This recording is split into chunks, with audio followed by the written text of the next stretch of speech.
আমার যখন 5 বছর বয়স। হ্যাঁ। তারপরে বাবার স্মৃতি কি কোনো কিছুই মাথায় নেই? না, একেবারেই নেই। না। বাবা কি করতেন? বাবা বাইরে ছিলেন।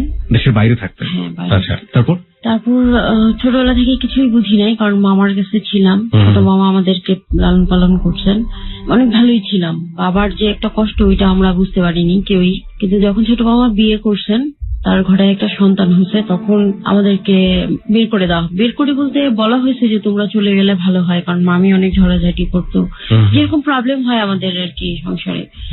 তো তখন আমরা যখন আলাদা হয়ে যাই, তখন থেকে আমাদের কষ্ট আর প্রবলেম আর কি বোঝা হয়। তার মধ্যে আমি ফ্যামিলি থেকে একটু ডিটাচ ছিলাম, তাদের সাথে আমার মেন্টালিটি আগে থেকে মিলতো না। তো দেখা গেছে যে বড় আপা এর মধ্যে বিয়ে করে চলে গেছে, নিজের পছন্দেই বিয়ে করছেন। তা আরো বেশি একা হয়ে গেছে, কারণ ওই আপার সাথে একটু ফ্রি ছিলাম। আর বাকি ছোট বোন তো আমার অনেক ছোট, আর ভাইয়ের সাথে ততটা ফ্রি হওয়া যায় না। তো দেখা গেছে যে আমি একটু আস্তে আস্তে একটু বাইরে ঘোরাফেরা, নিজে বান্ধবী বন্ধু, এই একটা আড্ডা, এর মধ্যে পড়াশোনা। যখন ডিটাচড হয়ে গেলেন আপনারা মামার ফ্যামিলি থেকে, তখন ফ্যামিলির ভরণ পোষণ কে দিত? ভরণ পোষণ আমার নানার বাড়ির সবাই হচ্ছে পাকিস্তানি। তো ওইখান থেকে আমার মার যে ভাইরা আছে, চাচাতো ভাইরা, তারা কিছু হেল্প করতো। আর আম্মা হ্যান্ডিক্রাফটস এর কাজ করতো এবং শিখাইতো মানুষকে। তো ওইটার উপরেই আর কি সংসার চলতো। ওকে, বাড়িটা কি নিজেদের ছিল? না, ভাড়া বাড়ি ছিল। আর আপনি বলছিলেন যে নানার সবাই পাকিস্তানি, ওরা কি বাংলাদেশি ছিলেন? না, পাকিস্তান থেকেই টাকা পয়সা পাঠানো হতো। পাকিস্তান থেকে টাকা পয়সা পাঠাতো, যেটা এখনো পাঠায়। আর আপনার মা মূলত তাহলে পাকিস্তানি? ওকে, আপনার বাবা ছিলেন বাংলাদেশি। এনাদের বিয়েটা কিভাবে হয়েছিল? মানে আমার আম্মা একদিন নাকি গলিতে দাঁড়ায় ছিল, আমার দাদু এখান থেকে যাচ্ছিল, আমার দাদু দেখে পছন্দ করছে। তো আমার নানাও মারা গেছিল তখন। গলিতে মানে কোথায়? তখন বাড়িটা কোথায় ছিল? তখন হচ্ছে জিন্দাবাহারে ছিল।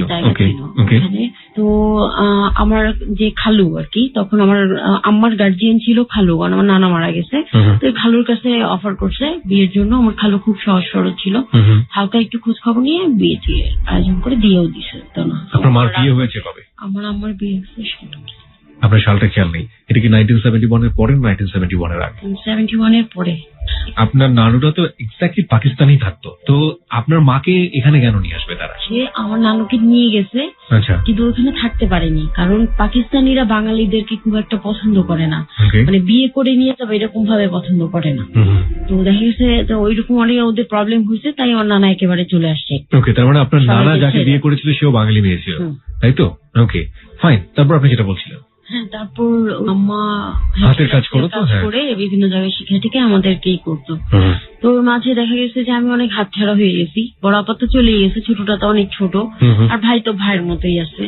তো আমি একাকিত্ব ছিল একটা, প্লাস এমনি বান্ধবী বন্ধু নিয়ে একটা আড্ডাবাজি সেই এভাবেই চলতেছিল। তো একদিন বান্ধবীর সাথেই আমি ধানমন্ডিতে যাই ঘুরতে, 8 নম্বর যে লেক মুক্ত মঞ্চটা আছে ওখানে যাই, রবীন্দ্র সরোবর। হ্যাঁ, ওখানে যাওয়ার পরেই আমার আসলে ওর সাথে দেখা। না, আমার যে বান্ধবীটা, ওখানে আমি কাউকে চিনি না। সেই সময়টা আপনার বয়সটা কত, বা কোথায় পড়ছেন আপনি, কোন ক্লাসে পড়ছেন? তখন আমি এসএসসি পরীক্ষা দিছি। এসএসসি পরীক্ষা দিয়ে ফেলেছেন? ওকে, কোথায় থাকতেন সেই সময়টা? বাসাবোতে থাকতেন। ফাইন। তো সেদিন যাওয়ার পরেই ওর ফ্রেন্ডের ফ্রেন্ড ছিল, ওর সাথে দেখা হয়। ওর ফ্রেন্ডের ফ্রেন্ড কে? নামটা কি? ওর ফ্রেন্ডের নাম হচ্ছে টুটুল, টুটুলের ফ্রেন্ড হচ্ছে পাভেলের সাথে আপনার দেখা হবে? হ্যাঁ, পাভেলের সাথে আমার দেখা হয়। তো ওখানে আমি যাই, সবার সাথে আমাকে পরিচয় করায় দেয়, একজন একজন করে। পাভেলের সাথেও পরিচয় করায় দেয়, যেটা পাভেল। পরিচয় হয়েই সেদিন আমরা চলে আসি। তো নেক্সট আরেকদিন আর কি আমাদের এরকম দেখা করার একটা হয়, সবাই মিলে আর কি আড্ডা দিব ওখানে বসে। তো আমি যাই, তখনও যাই। যাওয়ার পরে সেদিন পাভেল আমার সাথে অনেক কথা বলে, সবার চাইতে একটু বেশি কথা বলে। তো ওর কথাবার্তা, ওর হাইট, আমি ছেলেদের হাইট তখন একটু বেশি পছন্দ, বয়সটা কম ছিল আমার। ওর হাইট, ওর সবকিছু আমার ভালো লাগতো। কত ছিল? হাইট 6 ফিট ছিল। তো আমি নিজে তো একটু শর্ট, এই জন্য ওর হাইট হয়তো। আপনার কত হাইট? ওর height 5 feet. 5 feet. No problem. Okay, তো এই তো ভালো লাগছে, কিন্তু আমি ওকে বলি নাই বা বলবো চিন্তাও করি নাই। কিন্তু আমার বান্ধবীকে আমি বলছি যে এক কাজ কর, তুই ওর নাম্বারটা নিয়ে, আমি নিলে কেমন দেখা যায়, তুই নিয়ে আমি তোর হয়ে ওর সাথে কথা বলবো। ওর নাম্বারটা ওরে দিয়ে নিয়ে নেওয়াইছি আর কি। নেওয়ানোর পর আমি বাসায় যখন ফিরছি, ফেরার পর কল করছি, ও বুঝতে পারে নাই আমি আমার বান্ধবীর নামটা বলছি, আমি বলি নাই যে আমি এটা। তো কথা হয়েছে সেদিন, কেমন আছো, এর কতক্ষণে ফিরছি বাসায়, কি হচ্ছে না হচ্ছে, এটা একটা কথা হয়েছে। তো প্রায় মাঝে মাঝে কথা হইতো। একদিন আমরা আবার দেখা করতে গেছি, দেখি যে আমার বান্ধবীকে নিয়েও সাইডে চলে যাচ্ছে। ও তো আমার বান্ধবীর সাথে কথা বলে, তো সাইডে চলে, তখন আমি শুধু দেখি কোথায় গেছে, কি করতেছে, কোথায় আছে। তো দেখি আশেপাশে কোথাও দেখা যায় না ওদের, ওরা এক সাইডে চলে গেছে। তো আমার কাছে মনে হলো যে না, আমার বলে দেওয়া উচিত যে এটা আমি। তো আস্তে আস্তে আমার বান্ধবী বলতেছে, দেখ আমি আজকে ওরা বলে দিব যে এটা আমি। তো আমাকে বলে যে তুই যতই বলো তো আমাকেই ভালোবাসে, তুই বললে লাভ নেই। ভালোবাসা মানে কি? এরকম একটা সাইডে চলে অল্প অল্প চলে কি ভালোবাসার কথা বলতেন বা এরকম কোনো কিছু থাকতো ফোনে? মানে একটু দুজনকে স্পষ্ট ভাবে বলি নাই, বাট আভাস দেয়া। হ্যাঁ, ওকে। তো ওর আমার বান্ধবী আর কি আমাকে ডাইরেক্ট বলছে কথাটা যে না, ও আমাকে পছন্দ করে, এরকম। তো আমার অনেক বেশি রাগ হচ্ছিল। তখন আমি বাসে গিয়ে আমি সাথে সাথে ফোন করছি। ফোন করে আমি বলতেছি, আপনি কি জানেন আমি কে? বলে হ্যাঁ জানি। বলি কি জানেন আপনি? বলে তুমি শাহানা না? আপনি কিভাবে জানেন? বলে আমরা দুজন তো এটা প্ল্যানিং করতেছিলাম তোমার জেলাস করানোর জন্য। দুজন দুটো প্ল্যান করছিলাম? আমার বান্ধবী আর ও প্ল্যান করে দূরে চলে যাচ্ছিল। আলটিমেটলি এটা কি অনেক আগে থেকেও বুঝতো? হ্যাঁ বুঝতে পারো, তোমার হাসি শুনে, তোমার কথা শুনে আমি বুঝতে পারছি যে এটাই তুমি। সো তো ও নিজে থেকে এই জিনিসটা হাইড করে গিয়েছে। আলটিমেটলি আপনি সারপ্রাইজ দেখা থেকে নিজেই সারপ্রাইজ হয়ে গিয়েছেন। ওকে, তারপর আমরা এইভাবে কথা দুজনকে ভালোবাসি, ব্যাপারটা দুজন ক্লিয়ার করছি। তো প্রায় আমরা এমন কথা বলি, দেখা করি। আমার বান্ধবী জানে না যে আমরা কথা বলি, দেখা করি, কিন্তু আমি ওকে প্রায় বলি। আপনার বান্ধবীর নাম কি ছিল? আমার বান্ধবীর নাম ছিল গীতা। গীতা, একটু জানি যে আপনার সাথে যে ছেলেটির এক ধরনের সম্পর্ক তৈরি হয়েছে, সেটা তো আপনার দিক থেকে ফার্স্ট লাভ, রাইট? আপনি যেহেতু ক্লাস 10-এ পড়ছেন। বাই দ্য ওয়ে, সেই সময়টাতে ছেলেটার বয়স কত বা কিসে পড়ছে? ও তো পড়াশোনা করে না তখন পড়াশোনা করে না, জবও করে না। আপনার সাথে বয়সের ডিফারেন্স কত ছিল? 5 বছরের, 5 থেকে 6 বছরের। ছেলেটার নাম হচ্ছে পাভেল, রাইট?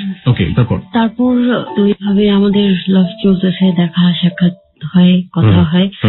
তো একদিন আমরা দুজনেই ডিসাইড করলাম যে আমরা বিয়ে করব। একদিন মানে কি? মানে ব্যাপারটা হচ্ছে কি, আমি তো আমার ফ্যামিলি থেকে এমনিতেই অনেক আলাদা। আমার ভালো লাগে না কিছু, বাসায় গেলেও ভালো লাগে না, কারোর সাথে মন খুলে কথা বলতে পারি না। আর বাবা ছিল না, বাবা না থাকার যে একটা ব্যাপার ভিতরে অনেক কাজ করতো আমার। তো দেখা যায় তো সবসময় ভালো লাগতো না আমার কিছু। তখনও পরীক্ষাটা শেষ, আমার প্রায় পরীক্ষা শেষ, ভর্তি হয়েছি আমি ইন্টারে। তো আমি হয়তো বা কথাটা বলছি ওকে যে আর ভালো লাগে না, আমি চলে আসবো।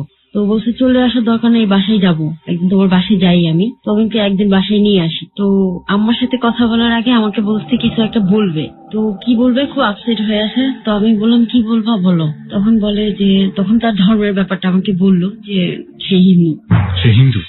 ওকে। সে হিন্দু, প্লাস তার একটা অ্যাফেয়ার ছিল, এগুলো বিস্তারিত সে আমাকে বললো বাসায় বসে। ওকে। মানে আগে বললে হয়তো বা আমি আগাইতাম না, কিন্তু বাসায় বসে কথাটা বললো। বলার পর তখন আমার কাছে কিছু মনে হচ্ছিল না। ততদিনে আপনাদের সম্পর্ক কতদিন হয়েছে? অনেক মানে ভালোবেসে ফেলছে, 4 মাস। 3 থেকে 4 মাস। ওকে। তখন ওই ধর্মটা আসলে এখন কিছু মনে হচ্ছে না, মানে মানুষ আমরা এরকম আর কি একটা চিন্তা করতেছিলাম। তারপরেই তো বাসায় আম্মার সাথে কথা বললো, বসে অনেকক্ষণ কথা বলে যখন আম্মাকে আমি বলছি যে ও হিন্দু, তখন আম্মা একদম না। তার আগে কি আম্মাকে বলেছিলেন যে আপনি তাকে লাভ করেন? হ্যাঁ, ওকে। লাভ করি বলছি, কিন্তু আম্মা হিন্দু কথাটা শুনে একেবারেই না করে দিছে আমাকে। সেদিন ও চলে গেল।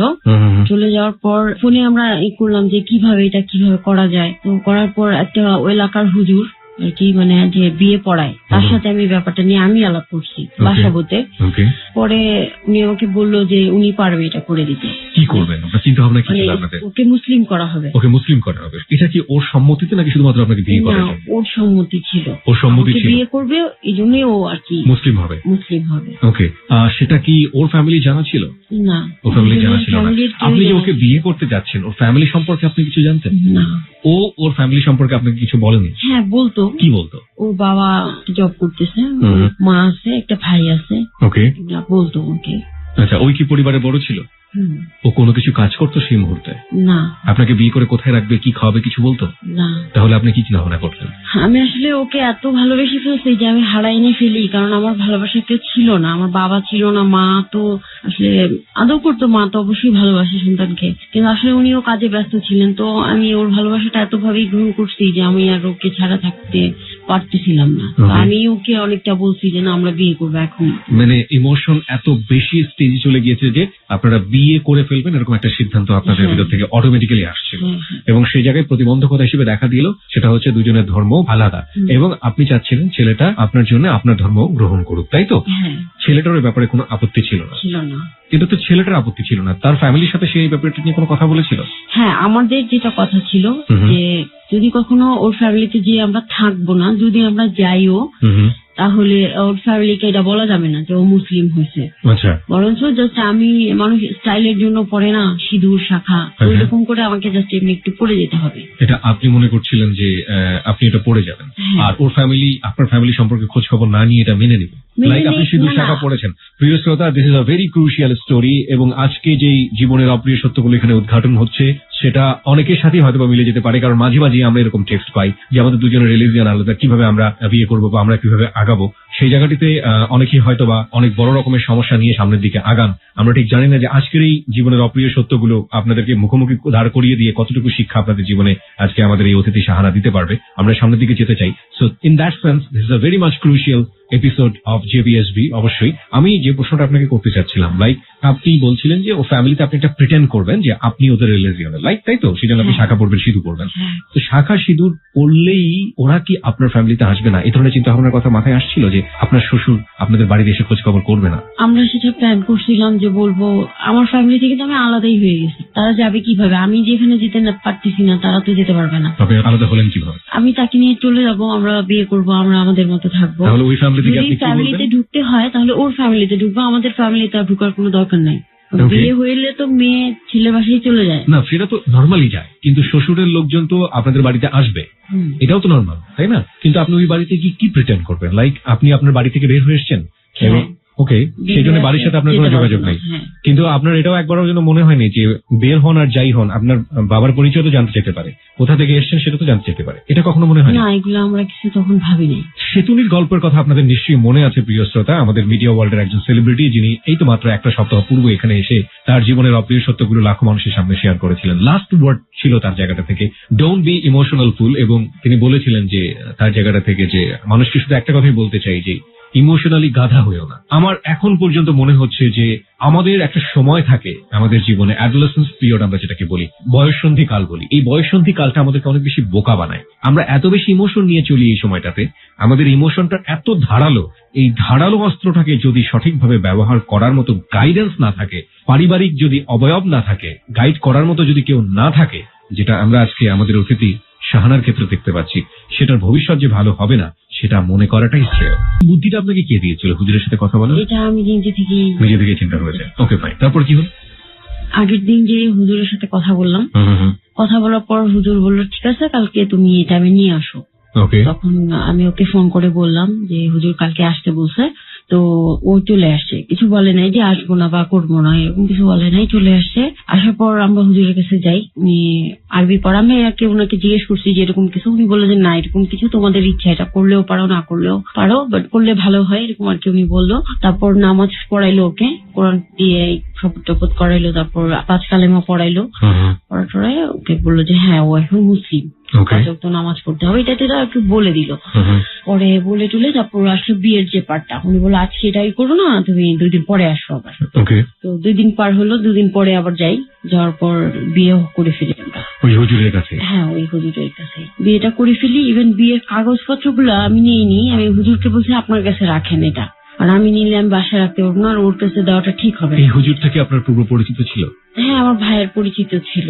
আপনার ভাই মানে আপন ভাইয়ের? হ্যাঁ, আমার বড় ভাইয়ের। আপনার বড় ভাই কি জানতো যে আপনি ধরনের কাজ করছেন? না না না না না, উনি হুজুরকে আমি না বলে দিচ্ছি বলার জন্য। উনি কাজে ছিলেন? হ্যাঁ, তারপর যে কোর্টে যাওয়ার যে ব্যাপারটা, উনি বলছে না এখান থেকে আমি ব্যবস্থা করে দিব সব, কাজীরা তো যেটা করে আর কি, কোর্টের সাথে তাদের একটা লিঙ্ক থাকে। তো বিয়েটা করে ফেলছি, করে ফেলার পরে আমরা চলে যাইনি, আমি আমার মতো ছিলাম, ও ওর মতো ছিল। অনেকদিন পার হয়ে গেছে বিয়ে করার পরে, ও কল করে না আমাকে, ফোন করে না আর কি, আমি ফোন করলে ধরে না বা বন্ধ থাকে, তো এই ব্যাপারটা আমি খুব কষ্ট পাই। তো অনেকদিন হয়ে গেছে ওর সাথে আমার কোনো যোগাযোগ নাই, তো আমি জানি ওর বাসাটা কোথায়, কোন এলাকায়, কোনটা ওর বাসা আমি এটা জানি। তো আমি ওর বাসায় যাই, নিজে থেকে চিন্তা করি যে ও ঘর থেকে বের হলে কটা 8টা 9টার দিকে বের হবে, তো আমি বাসা থেকে বের হতাম ভোর 6টা বাজে, এলাকা থেকে রিক্সা একটা ঠিক করে রাখতাম, 6টা বাজে বের হয়ে আমি বাসাবো থেকে মণিপুরি পাড়ায় আসতাম রিক্সায় করে। ওর বাসার নিচে এসে দাঁড়ায় থাকতাম যে কখনো বের হবে, দাঁড়ায় থাকতে 8টা 8টা 9টাও তো ঘুমাচ্ছে, কখন বের হবে তার তো কোনো ঠিক নেই। ফোন করলে ফোন ধরতো না, মানে বন্ধ ফোন ম্যাক্সিমাম টাইম বন্ধ থাকতো। ওকে, আমি তো ওইভাবে চিন্তা করলাম যে আশেপাশে কাউকে জিজ্ঞেস করি, যেহেতু ছেলে মানুষ সিগারেট টিকেট খায়, তো কোনো দোকান টোকানে জিজ্ঞেস করি। একটা পাশে দোকানে জিজ্ঞেস করছি, উনি বলেছেন এই নামে কাউকে আমি চিনি না। তো একটু সামনে গলিতে যে আরেকটা দোকানে জিজ্ঞেস করলাম, ভাই আপনার নাম কি, তো কথা বলতে পারবো? তখন বললো যে তার নাম সুমন, ও ভাইটা এখনো আছে, আমি তার সাথে প্রায় দেখা আমার। তো বললো যে আমি ভাই এখানে একটা ছেলে থাকে পাবেল নামের, তারা 2 ভাই, আপনি কি চিনেন? বলে হ্যাঁ চিনি। বলে ওকে কি একটু ডেকে দেওয়া যাবে? বলে ওনার আম্মা তো অনেক কড়া, আমি তো ভয় পাই। যাই হোক, উনি প্রায় কয়েকবার আমাকে এরকম ডেকে দিছে। তো ডেকে দেওয়ার পর যখনই আসতো দেখতাম যে উনি খুব ঘুমায় অস্থির, তার মতো সে ভালোই আছে। তারপর আমি বলি যে দেখো তুমি এইভাবে ফোন ধরো না, এটা সেটা আমাকে বুঝাই দিত। তখন আমি বুঝি নাই, তো আমাকে যা বুঝাইতো যা বলতো আমি সেটাই সত্যি, এরপর আর কোনো সত্যি নাই আমার কাছে। তখন যে বলতো আমি আসলে কাজ করার চেষ্টা করতেছি, যাই করতেছি তোমার ভালোর জন্য, আমাদের ভালোর জন্য, আমি কিছুদিন না ধরলেও তুমি এরকম করবা না, আসবা না। বাট আমি খুব অস্থির ছিলাম যে না, কেন ধরে না, বাসায় সম্পূর্ণ অজানা ব্যাপারটা। ওকে, একদিন আমি খুব ফেড আপ হয়ে যাই ব্যাপারটা নিয়ে। আমি ওকে বলি যে তুমি বাসা নিবা, তোমাকে বাসা নিতে হবে। বলে আমি কিছু করি না। তুমি কবে করবা, কি করবা সেটা আমি চিন্তা করিনি, তোমাকে বাসা নিতে হবে, না খেয়ে থাকবো, কোন রকম বাসা ভাড়া, মানে আমি ওকে এইভাবে আর কি বোঝাই আমি একসাথে থাকবো। তো ওর গিয়ে বলি, বলার পর ও কিছু টাকা নিয়ে আসে কিছুদিন পরে আর কি। আর আমি, আমার কাছে একটা মোবাইল ছিল, ভালো দামি মোবাইল, আমার মামা দিচ্ছিল আমাকে, মোবাইলটা বিক্রি করি। তো 2টা টাকা একত্রিত করে আমরা সাবলেটে একটা বাসা নিই। কত টাকা হলো সে টাকা দিয়ে? 3-4 হাজার টাকা। 3-4 হাজার টাকা নিয়ে আপনারা দুজন কিছু করেন না এবং আপনারা একটা সাবলেটে একটা বাসা নিলেন। কোথায় এটা?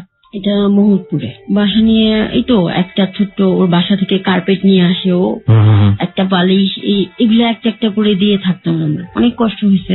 আপনি বাসাতে বলে রাতের বেলা? আমি চলে গেছি বাসা থেকে বের হয়ে। কিভাবে চলে গেলেন, কি বললেন? কিছুই বলি নাই।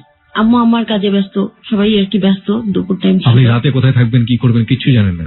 আমি তো বলে একটু আসতেছি বলে বেরোয় চলে আসছি। তারপর চলে এসে তো আমরা বাসা টাসা নিয়ে আগেই সব গুছিয়ে রাখছি। ওকে, আপনি এসে থাকা শুরু করলেন।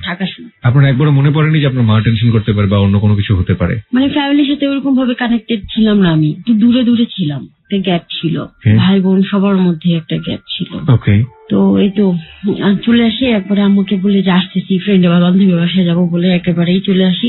চলে আসার পর আমরা থাকা শুরু করি ওখানে, ছোট্ট একটা রুম। খুব ভালোই ছিলাম, টাকা পয়সা ছিল না, কিছুই ছিল না, তারপর অনেক ভালো ছিলাম। দেখা যেত 2-3 মাসের ভাড়া আটকে গেছে, ও বলে কোথেকে নিয়ে আসতো জানি না, বলতো বাবার কাছ থেকে নিয়ে আসছি। তো এইভাবে কি করতেন আপনারা সারাদিন? 2-3 মাস সারাদিন রুমের মধ্যে বসে থাকতেন? হ্যাঁ। And this is beautiful life. Okay, I don't know. কাজ নেই, কাম নেই, সারাদিন। আমি কোন দিক থেকে বলছি বিউটিফুল লাইফ, মানে লাস্টে আমাদের লাইফটা যে পর্যায়ে ছিল। ওকে, দ্যাটস ফাইন, বাট তারপরেও আমার তো মনে হয় যে sometime it's feel disturbing, because দুজন মানুষ সবসময় ঘরের মধ্যে একসাথে বসে আছেন, কেউ কাজ করেন না, কিছু করেন না, কোনো পয়সা রোজগার নেই, কখনো টেনশন ফিল করেননি? না, মানে ও তো চেষ্টা করে যাচ্ছে। ও কি পাস ছিল? ও ব্যাঙ্গালোর থেকে পড়ে আসছে। ও ব্যাঙ্গালোর থেকে পড়ে আসছে, মাস্টার্স কমপ্লিট করে আসছে। কিন্তু ও ওয়েল এডুকেটেড একটা ছেলে। ও ট্রাই করতেছে বিভিন্ন জায়গায়। তো একদিন হঠাৎ আমার আম্মা যে হ্যান্ডিক্রাফটস কাজ করতো, একটা ভাইয়া আমাদের এখানে কাজ শিখতো। তো ওই ভাইয়াটাকে আমি ফোন করি, ভাইয়াটাকে ফোন করে আমি বলি যে আমি তো বিয়ে করছি ভাইয়া, এইভাবে এইখানে আসি, তো একটা কাজ দরকার, এখন কি করা যায়? ভাইয়াটা বললো যে ঠিক আছে, তুমি আমাকে কয়েকটা দিন সময় দাও, আমি দেখতেছি কি করা যায়। তো ভাইয়াটাকে অনেকদিন পরে আমি আবার ফোন করি, ফোন করার পর ভাইয়া বলে যে হ্যাঁ চাকরি হয়েছে, উত্তরটা হাতিলে কাজ শুরুও করে। তো তখন দেখা গেছে যে সকালবেলায় উঠে রান্না বান্না করা বা যেভাবে করে সবাই, ওকে খাবার প্যাক করে দেওয়া, সবকিছুই করছি আমি, ভালো লাগতো করতে। তখন অনেকদিন এভাবেই কাটে। আপনার লেখাপড়ার কি হলো? আমার লেখাপড়া তো বন্ধ। কেন বন্ধ হলো? ও বলছে আমাকে করতে, কিন্তু আমি বলছি না, আমি আর লেখাপড়া করবো না, আমি সংসার নিয়ে ব্যস্ত থাকবো, আমার ইচ্ছা ছিল। This is a very very important point, প্রিয় শ্রোতা। দেখুন, একজন মানুষ গাইড না পেলে জীবনে কে কি করতে পারে। ওকে, তারপর আমরা খুব ভালো আছি, মোটামুটি ঘরের অনেক কিছু আমরা গুছিয়ে ফেলছি। তখন যেমন একটা কার্পেট ছিল, এখন খাট, আলমারি, ফ্রিজ, সংসারটা পুরোটা সাজাই ফেলছি আমরা। তো দেখি যে ও রাত হয় অনেক আসতে, সারাদিন আমি বসে থাকি। তো আমরা প্ল্যান করলাম যে আমরা উত্তরার দিকে চলে যাব। তো উত্তরায় 4 নম্বরের পরে একটা লোকাল এরিয়ার মতো আছে, ওখানে ভাড়াটা খুব কম। তো আমরা ওখানে একটা ফ্ল্যাট নিয়ে চলে যাই। এর মাঝখানে কি আপনার সাথে আপনার ফ্যামিলি যোগাযোগ হয়েছে? না, কোনো যোগাযোগ হয়নি। কতদিন হয়ে গেছে এই সংসারে আপনি বের হয়ে যাওয়ার পরে? 6 মাস। 6 মাসের মধ্যে কেউ আপনার জানতেও চায়নি? কেউ জানবে কিভাবে? আমার মোবাইল টোবাইল কিছুই নাই। আপনি কখনো ফিলও করেননি আপনার ফ্যামিলিকে? Very strange. ওকে, তারপর তারপর আমরা উত্তরে চলে যাই। বাসা নিয়ে খুব ভালো ছিলাম, অনেক ভালো ছিলাম। তো ইভেন আমি তখন ওকে বলি যে আমরা একটা বেবি নিই। আমাকে বলে না, এখন না, আরো পরে। ওকে, তো একদিন শখ করে আমি বলছি আমার তাহলে একটা কুকুর এনে দিও। আমার কুকুরের একটা স্টোরি আছে, মাঝখানে আমি একটু বলি। ওকে, তো আমাকে একটা কুকুর এনে দেয়। তো কুকুরটা খুব ছোট ছিল, কিউট ছিল। অনেকদিন আমি ওটাকে পালছি। ওই কুকুরটা যখন 1 বছর হয়, ওকে আমি বিয়ে দিছি, ছোটখাটো একটা অনুষ্ঠান করছি। বিয়ে দিয়ে দিয়েছেন কার সাথে? হ্যাঁ, ওর জন্য আরেকটা কুকুর কিনে নিয়ে আসছি। আরেকটা কুকুর কিনে এসে বিয়ে দিতে হয়েছে। ওকে, বিয়ে দিছি, অনুষ্ঠানে করা হয়েছে। হ্যাঁ, ওকে, বুঝতে পেরেছি, ফ্যান্টাসি জায়গা থেকে করা হয়েছে। ওকে, দ্যাটস ফাইন। তারপর ওদের ছেলে মেয়ে হয় 7টা। ওই ছেলে মেয়ে গুলোকে আমি নিজের হাতে বড় করছি। ওকে, আমি নানি হয়ে গেছি হাজার শুধু। তারপর ওকে, এটা বলার কারণ হচ্ছে যে আমাকে এত ভালোবাসতাম, মুখ থেকে যেটা বের করতাম সেটাই আমার সামনে হাজির করতো। মানে যতক্ষণ ওকে, মানে যতক্ষণ আমার সামনে থাকতো, আমি যদি বলতাম শুয়ে আছি, হঠাৎ পানি পিপাসা লাগছে, আমি বললাম পানি খাবো, উঠতে হবে না, আমি এনে দিচ্ছি। তো অনেকদিন আমি আসলে আদরের ইতে যেমন থাকে না, বাটিতে রাখি না, মাথায় রাখি না, এরকম ভাবে রাখি না আমাকে। তো ও কখনো আরো একটা কথা যা বলছে আমি ওইটাই সত্যি, এরপর আর কোনো সত্যি নেই। ওকে অবিশ্বাস করবে এটা আমি কোনোদিনও কল্পনা করি নাই বা করতে পারি নাই। মোটামুটি সংসারী ভাবে সবকিছু নিয়ে ভালো চলতেছে। এর মাঝে একদিন আমি বাসায় যোগাযোগ করি। বাসায় মানে ওই যে ভাইয়াটা চাকরি দেয়, ওই ভাইয়াটার মাধ্যমে একদিন আমি বাসায় নক করি। তো ওই যে বললাম না, বাসায় তেমন গার্জেনও ছিল না, আম্মা তেমন ইয়েও দেখায় নাই, যে রাগ একটা অভিমান তেমন কিছুও দেখায় নাই, ইজিলি মেনে নিচ্ছে আম্মা। এর মাঝে একদিন হঠাৎ করে ও আসে বাসায়, এসে আমাকে বলে যে ওর এক পুরোনো ফ্রেন্ডের সাথে ওর দেখা হয়েছে। তখন আমাকে বললো যে আবার ফ্রেন্ড আমাকে একটা জিনিস দিছে, যেটা আর কি খাইলে ফিজিক্যালি একটু ফিল ভালো করা যায় আর কি, বলে আমাকে। তো বলার পর আমি বললাম সেটা কি? তখন আমাকে একটা জিনিস বের করে আর কি দেখায়, সেটাই হচ্ছে আর কি ইয়াবা। এর আগ পর্যন্ত আপনি ইয়াবা চিনতেন না, জানতেন না? না। ওকে, তাহলে আপনি তাকে জিজ্ঞেস করলেন না এটা কেন খাওয়া দরকার? না, আপনি জিজ্ঞেস করেননি। হ্যাঁ, তারপর কি করলেন আপনি? তারপর আমি ওটা খাই ওর সাথে বসে। কিভাবে খেলেন? একটা যেটাকে ফয়েল বলে।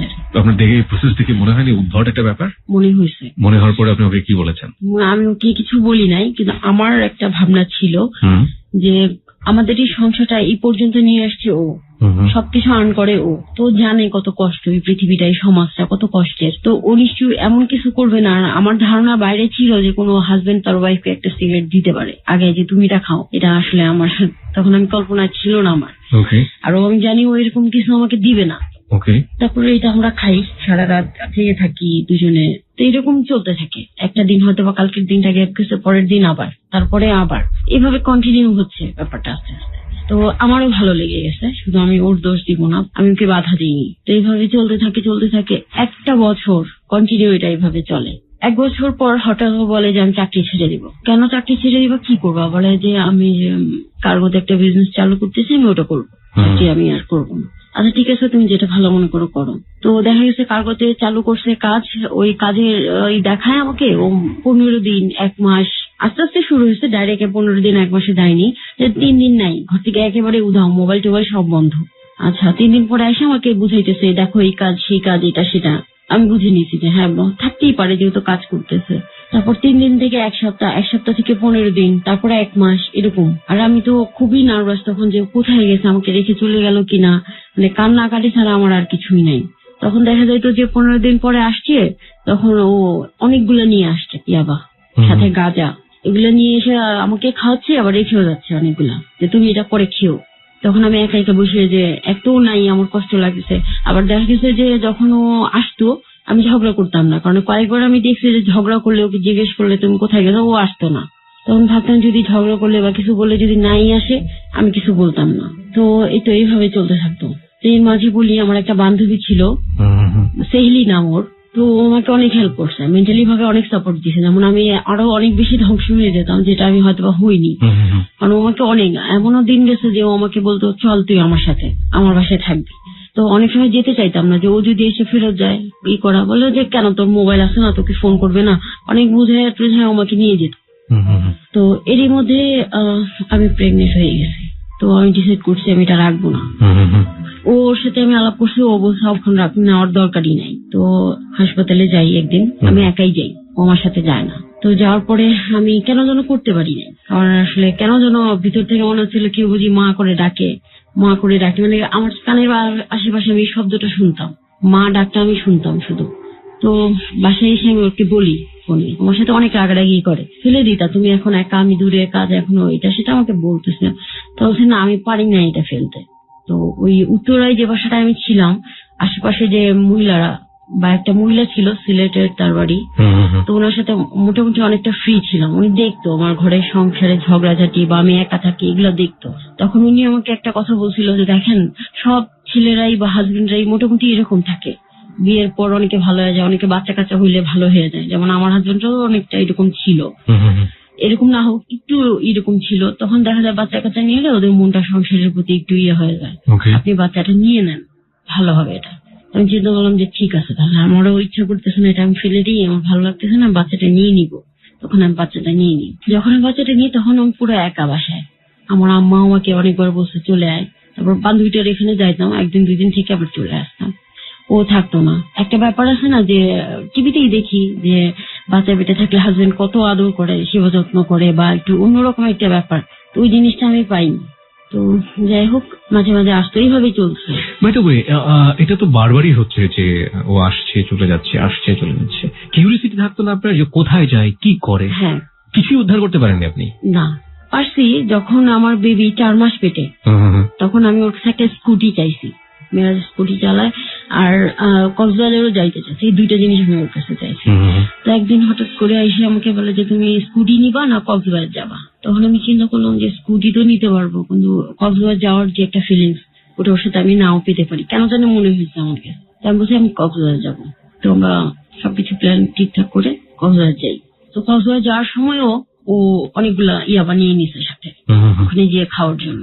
ওই সময়টা থেকে আপনি মা হতে চলেছেন? তখনও আমি নন স্টপ খাই। তখনও আপনি নন স্টপ খাই? তখনও কি আপনি জানেন না যে এটা খারাপ জিনিস? তখনও আমি জানি খারাপ জিনিস, আমি খাচ্ছি, আমার বেবির ক্ষতি হচ্ছে, কিন্তু আমি এটা আসলে কি বলবো, আমি চাচ্ছিলাম ও আমাকে একবার না বলুক, ও আমাকে না বলে না। আমি জানি না মানুষের ইমোশন কেন এরকম হবে, আমার খুব রাগ হচ্ছে আপনার প্রতি, I am sorry really for that.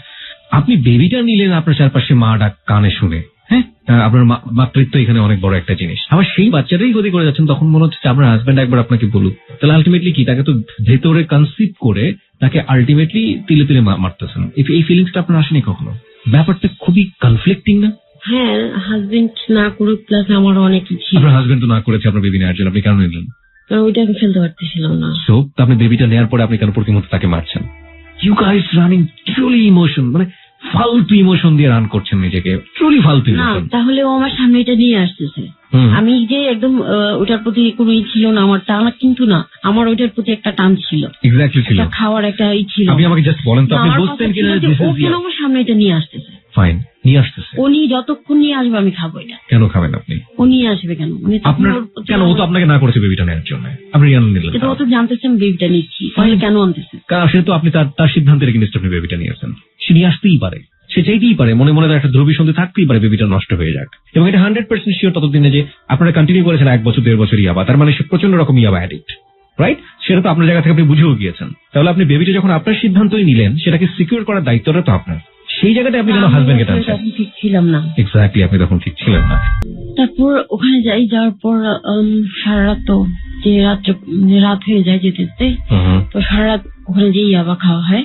আর যেতে যেতে একটা জিনিস আমি ফলো করলাম, যে বিভিন্ন জায়গায় থামে না খাবারের জন্য, তখনও আমার কাছ থেকে দূরে চলে যাচ্ছে, যে মোবাইলে কথা বলতেছে। আর কখনোই ও বাসায় থাকতে ওর মোবাইল আমাকে ধরতে দিত না, বলতো যে অফিসিয়াল থেকে ফোন আসতে পারে, এটা সেটা। তো ওখানে যাওয়া সেম কাহিনী হয়েছে, দেখা গেছে সারা রাত খাওয়া হয়েছে, সারাদিন ঘুমাচ্ছে। তো আমার দেখা গেছে ঘুম থেকে এসে বৃষ্টি হচ্ছে, বৃষ্টির মধ্যে সমুদ্রে যাবো, ব্যাপারটা একটু অন্যরকম। তো আমি ওকে ডাকতেছি, উঠে না। তখন আমি বললাম যে তুমি উঠবা না? আচ্ছা ঠিক আছে, যাও, বারান্দায় যেয়ে বসে আছে।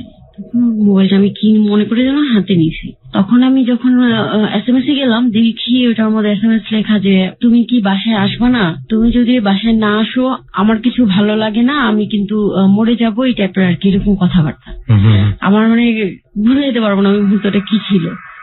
আমি স্থির হয়ে গেছি, কি কে কাকে পাঠাইছে আমি বুঝতেছি না। পরে দেখলাম নাম্বার, হ্যাঁ এটা ওরই মোবাইলে আসছে, ওর নাম্বারই আসছে। নাম্বার দেখলাম যে অনেকবার কথা হয়েছে এই নাম্বারে। তো আরো অনেক মেসেজ, যে ছেলেরা তোমার কথা জিজ্ঞেস করে। আমি তখন ভয় পেয়েছি, তার মানে ওরা আরো ছেলেরা আছে, তো ছেলেরা তোমার কথা জিজ্ঞেস করে, মানে বেবি, মানে আরো কোনো বেবি আছে? ছেলেরা তোমার কথা জিজ্ঞেস করে, আমি উত্তর দিতে পারি না, মানে মেসেজ গুলো এরকম ছিল। তখন ওইটা রেখে, মোবাইলটা রেখে আমি একাই নেমে বিচে চলে গেছি। বিচে যে আমি এত পরিমাণ কান্না করছি যে বৃষ্টির সাথে সেই কান্নাগুলো মনে হয় মিশে গেছে। অনেক কান্না করছি যে এখন আমার চোখ থেকে আর পানি বের হয় না, এত পরিমাণ কান্না করছি। করে যখন আমি ব্যাক করছি ওটা কিছু বলি নাই। 2 দিন ছিলাম, আরো বেশি থাকার কথা ছিল, কিন্তু ওর ওই আমার মুড টোটালি অফ, আমি কিছু বলি নাই ওরে। শুধু আসার পথে আমি ওরে বলছি যে আমি তোমার মোবাইলটা ওপেন করে আমি সব দেখছি। এই নিয়ে তবুও ঝগড়া করছে আমার সাথে, কেন ধরছি ওর মোবাইল। আমি কিছু বলি নাই, আমার ঝগড়া করার কথা যে তোমার মোবাইল আমি এগুলো কেন পাইছি। তো উল্টা ও আমার সাথে ঝগড়া করলো যে এগুলো তুমি ওর মোবাইলটা কেন ধরলা। তো ঝগড়া করলে দেখা গেছে যে বরাবরই ও আমার উপর মানে একটা প্রেশার করতো, আমি পারতাম না। যেমন ঝগড়া হয়ে গেছে, আমার কথা হয়ে গেছে শেষ। এরপর আর ওই সাবজেক্ট নিয়ে কথা বলতে আমার ভালো লাগে না। তো এই সাবজেক্টটা নিয়ে প্রত্যেকবার কথা বলবে, যতবার ঝগড়া লাগবে আরো নিয়ে আসবে এই সাবজেক্ট গুলা। আর যেমন নোংরা কথাবার্তা আছে তা তো আসি। বাসায় আসার পরে অনেক রাত হয়ে গেছে বাসায় আসার পরে। তো আমি তো জানি ও থাকবে, ও তো যাবে না। দেখি ও প্রিপারেশন নিচ্ছে যাওয়ার। তুমি রাতে কই যাবো? বলে আমার কার্গোতে মাল নামছে, আমাকে ওইখানে যাইতে হবে। তো ওইখানে সিস্টেম তো আর আমি জানি না। তুমি জানো না, তুমি বুঝবা না। ও রেডি হচ্ছে, তখন যাই আমি হাত কাটা শুরু করে দিছি। হাত কাটা মানে ব্লেড নিয়ে হাত কাটা শুরু করছি। আপনার কি কাটা চিহ্নটা এখনো আছে হাতে? হ্যাঁ, এই যে এখানে তো অনেকগুলো চিহ্ন আমি দেখতে পাচ্ছি। হ্যাঁ, তার মানে আপনি ঘটনা র্যান্ডমলি ঘটাতেন? হ্যাঁ। প্রিয় শ্রোতা, একটা ছবি আমরা দিয়ে দিচ্ছি এবং কোন সিচুয়েশনে একটা মেয়ে এই ধরনের কাজ করে সেটার নতুন করে এক্সাম্পল জেবিএসবি তে দেওয়ার কোনো দরকার নেই। সেহেতু এসেছিল, সেহেতু জায়গাটা অন্যরকম ছিল, একইভাবে ওর জায়গাটাও অন্যরকম। কিন্তু যখন উপায়ান্তর না থাকে তখন বাধ্য হয়ে নিজের শরীরের উপরে অত্যাচার চালায় মানুষ। এবং এখানে সাইকিয়াট্রিক ভাষা থেকেও এটার একটা ব্যাখ্যা আছে, এটা এক ধরনের মানসিক রোগ। তবে সেই রোগ কিন্তু মানুষের মধ্যে আপনা আপনি জন্ম নেয় না, সিচুয়েশন তাকে সেই জায়গাটিতে নিয়ে যায়। এটা নিয়েও আমাদের সাইকিয়াট্রিস্ট যিনি রয়েছেন আজকে, তার সঙ্গে আমরা কথা বলবো। ওকে, তারপর কি হলো? তো আমি ভাবলাম যে আমার হাত কেটে ফেললে ও একটু নার্ভাস হয়ে যাবে, ও আমাকে নিয়ে ব্যস্ত থাকবে, ও রাতে যাবে না কোথাও। তো ও খুবই নার্ভাস হয় নাই, একেবারেই নর্মাল ছিল। আবার রক্ত পড়ে তো একাকার অবস্থা। ও এটাকে ব্যান্ডেজ করলো নিজে, ওষুধ দিয়ে ব্যান্ডেজ করে, সেলাই করা হয় নাই। তো ব্যান্ডেজ করে দিয়ে আমাকে একটা ওষুধ খাইয়ে দিয়ে শোয়া দিয়ে বলে আমি জাস্ট 5 মিনিট যাবো আর আসবো, কারণ উত্তরা এয়ারপোর্ট কাছে ছিল। আমি বাইকটা নিয়ে যাবো আর আসবো, আমি এসে পড়বো। তুমি নক করে যাও বাইরে দিয়ে, আমি আর গেট খুলবো না, যাতে ও আসে ব্যাক করে। ও নক করে চলে এসে তালা মেরে বাইরে দিয়ে, তো আর রাতে ও ব্যাক করেনি। রাতে আমি খুব অবাক হয়েছি যে আমার এই অবস্থা দেখি ও রাতে ব্যাক করে নাই। আমি কখন ঘুরেছি আমি জানি না। তার 4 দিন পর্যন্ত ও আর ব্যাক করে নাই। আমার তালাটা আমি পাশের মহিলারা যখন বের হয়েছে আমি খুব দিয়ে দেখে চিৎকার করে তাদেরকে ডাক দিছি, তখন ওই হাতুড়ি দিয়ে ভেঙে আমি আর কি বের হয়েছি। তো 4 দিন পরে ব্যাক করে এই কাজ সেই কাজ তোমাকে বুঝাইতে পারবো না। একটা পর্যায়ে এরকম হয়ে গেছে যে আমার হাজবেন্ড কি পরে আসবে আমি জানি না। আস্তে আস্তে ঘর থেকে ওর কাপড় চোপড় নাই হয়ে গেছে অলরেডি। আমি একদিন ড্রয়ার খুলে সব কাপড় চোপড় খুলে বসে আছি, তা আমার ছাড়া আর কিছুই নাই এখানে। মানে সবকিছু নিয়ে গেছে, আস্তে করে নিয়ে গেছে, একটার পর একটা পরে। আমাকে তো ডাইরেক্ট ব্যাগ ধরে নিয়ে যেতে পারে না। একটা শার্ট পরে আছে, এর উপর 2টা শার্ট আরো পরে ফেলে, বা 2টা টি শার্ট পরে ফেলে, এরকম করে জুতা ব্যাগে ঢুকে সব নিয়ে চলে গেছে। ওর কিছু নাই, হালকা পাতলা কয়েকটা কাপড় চোপড়। তো চিন্তা করলাম যে না, আস্তে আস্তে আমার কাছ থেকে অনেক দূরে চলে যাচ্ছে। তো এইভাবেই চলতে থাকে। এর মধ্যে বেবিটা তো অনেক প্রায় 7-8 মাসে চলে আসে। আপনি একা একা ইয়াবাগুলো নিতেন ঘরের মধ্যে বসে? হ্যাঁ, একা একা নিতাম। যখন শেষ হয়ে যেত ও আবার আসতো, নিয়ে আসতো ইয়াবা, গাঁজা। এমনও দিন গেছে একদিন আমি কান্না করতে করতে 28টা স্টিক খাইয়ে ফেলছি। গাঁজার? হ্যাঁ, 28টা স্টিক খেয়ে আমি বেশ হয়ে পড়েছিলাম। কতক্ষণ ছিলাম জানি না, কনসেপ্ট করা অবস্থায়। হ্যাঁ, আমার শুধু একটাই ছিল যে ও আসবে। মানে একটা বাইকের আওয়াজ পাইতাম, দূর দিয়ে যায় বসে থাকতাম যে একটা বাইক আসছে, হয়তো ও আসছে। মানে ও ছাড়া আমার আর কিছু ছিল না তখন। মানে রাতে ঘুমাতাম, ওর একটা গেঞ্জি নিয়ে ঘুমিয়ে থাকতাম যে ওর স্মেল আসতেছে ওইটা থেকে। বেবির চিন্তাও আমার মনে আসতো না। তারপর আমার যে চেক আপ করাইতে যাইতে হইতো, নিয়মিত নিয়ে যেত না। নিয়মিত না নিয়ে যাওয়ার কারণে আমি একটু ফ্যাট আপ হয়ে গেছি। তো সেদিন আমার ডেট ছিল যাওয়ার, ও আসি বলে আসতেছে না। ভাবছি হয়তো বা আসবে না। রাত্রি 10:30টার দিকে আসে। আসার 4 তলায় বাসা, নিচতলা থেকে আমাকে ফোন করে বলছে তুমি নামো। বলছে না, আমি আর যাবো না। 10:30টা বাজে, ম্যাডাম কি এখন আসে নাকি, চলে গেছে না? বলে যে না, আমি ম্যাডামকে ফোন করে বলছি, ম্যাডাম আসে, ম্যাডাম যায়নি। তো নামলাম নিচে, নেমে গেলাম। যাওয়ার পর ম্যাডাম চেক আপ করে দেখে যে, বলে যে বাচ্চার তো হার্টবিট কমে গেছে, তুমি ওরে এখনই ভর্তি করায় দাও। তখন সাথে সাথে ভর্তি করাই দিচ্ছে। আর আম্মাকে ফোন করছে বাসায়।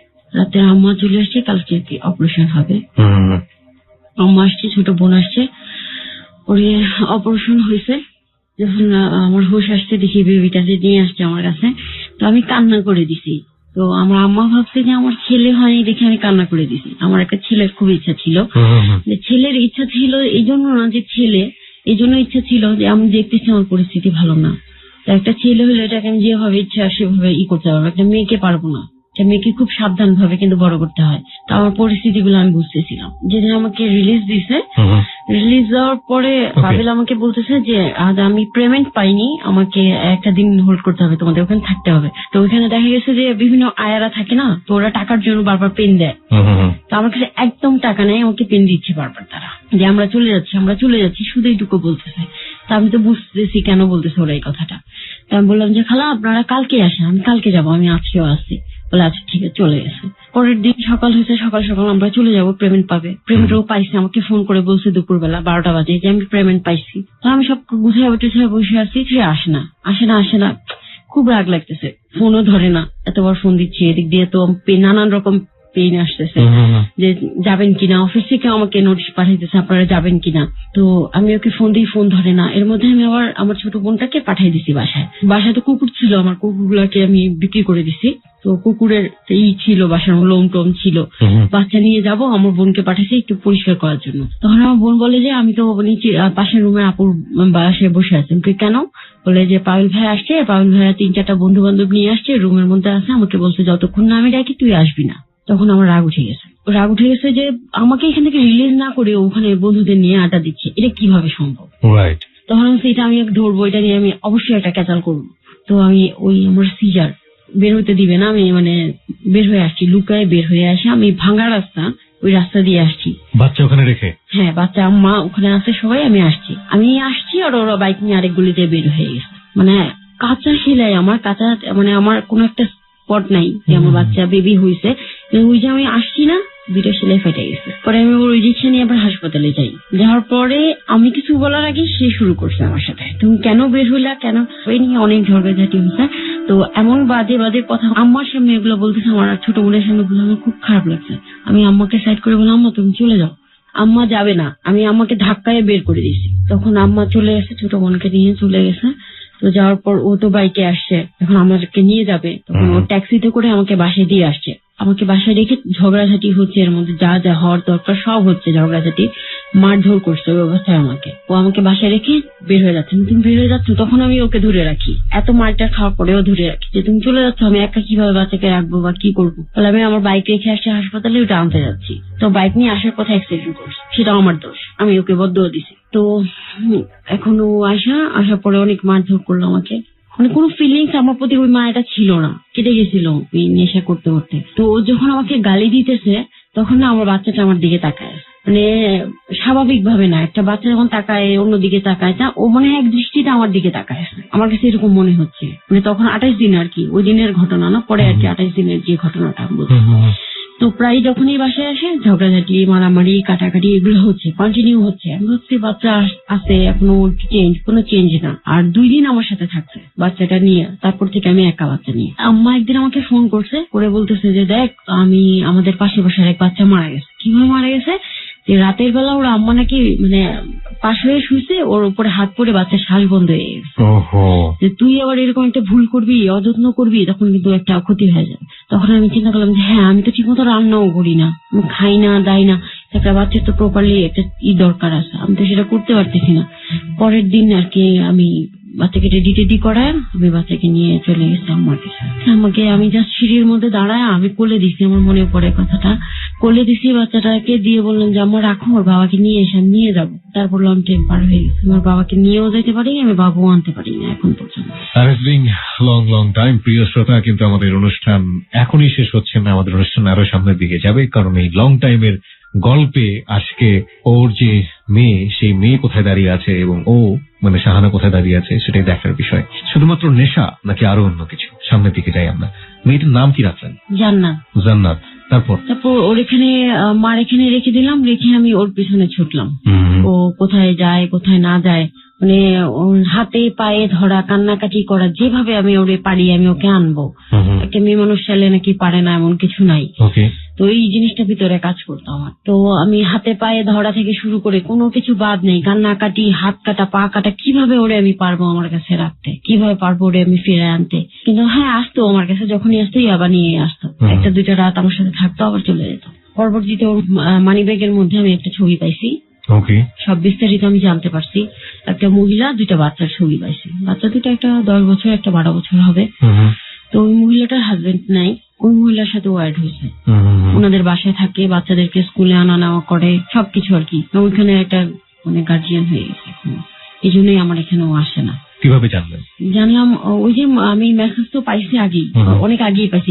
এই এতটা বছর বাচ্চা হওয়া পর্যন্ত কিন্তু আমি চুপ, কিছু বলি না। ওই যে তখন আসার পথে একটু বলছি, তারপর কিন্তু আর ও আমাকে বুঝায় যে আর এগুলো কিছু না, এগুলো জাস্ট এমনি, তুমি বুঝবা না, এটা একটা পলিসি, এটা সেটা আমাকে বুঝাইতো। আমি আচ্ছা ঠিক আছে, তুমি যেটা, কিন্তু আমাকে কিন্তু ছেড়ে যেও না, তোমাকে ছাড়বো, পাগল হয়েছে, তোমার ছাড়তে পারবো আমি, এরকম আমাকে বলতো। ঠিক আছে। ওই মহিলার ছবি আমি দেখতে পাই, দেখতে পারে আমরা ওভাবে রেখে দিই আমি ই করে।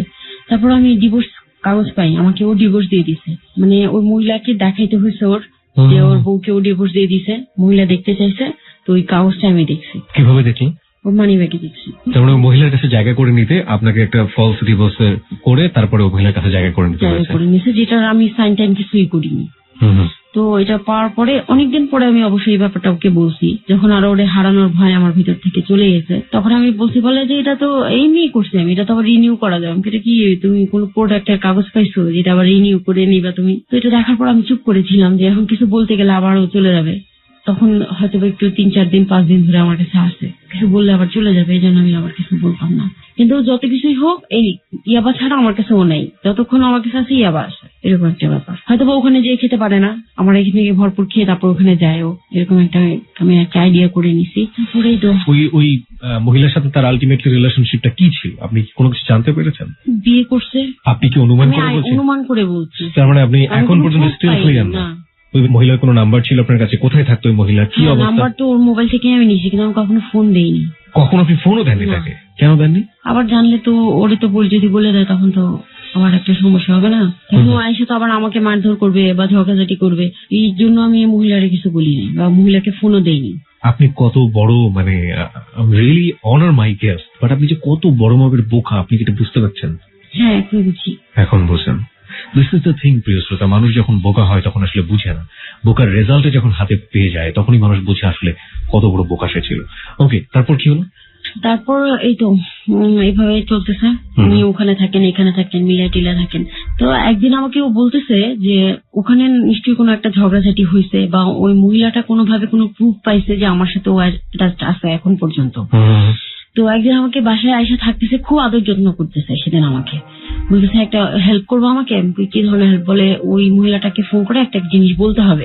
কি বলতে হবে? বলে শুনো, তুমি এটা ভুল বুঝো না, কিন্তু এটা ওনার সাথে আমার একটা কাজের লিঙ্ক আছে, এই কথাটা যদি বলি, উনি যদি এই জিনিসটা বিশ্বাস করতে পারে, দেন আমার অনেক প্রফিট হবে, সেটা আমাদেরই তো হবে। আমাকে ও বুঝাইছে। এখন আমি বললাম আচ্ছা ঠিক আছে, কি বলতে হবে? বলে যে তুমি ওনাকে বলবা যে ওনার পাভেলের সাথে তো আমার ডিভোর্স হয়ে গেছে, আপনি এখন কি চান, এটা বলতে বলে ওনাকে আমাকে। ঠিক আছে, বলবো। আমি ফোন করে মহিলাকে এই কথাটাই বলছি যে পাভেলের সাথে তো আমার ডিভোর্স হয়ে গেছে, এখন পাভেল আমাকে ফোন করে না, বা আপনি তো ওকে পেয়েই গেছেন, এখন আর কি চান? মহিলা আমাকে ফোন করছে, উনি বলছে যে ঠিক আছে তুমি ফোন করে জানতে পারো আমার সাথে ওর রিলেশন আছে কিনা। তখন আমাকে মহিলা ফোন করছে, তখন আমি এটা বলতে হবে আর কি। আপনি এত দূর পর্যন্ত করলেন পাভেলের জন্য, ইজ দ্যাট বিলিভেবল? এটা মানুষ বিশ্বাস করবে?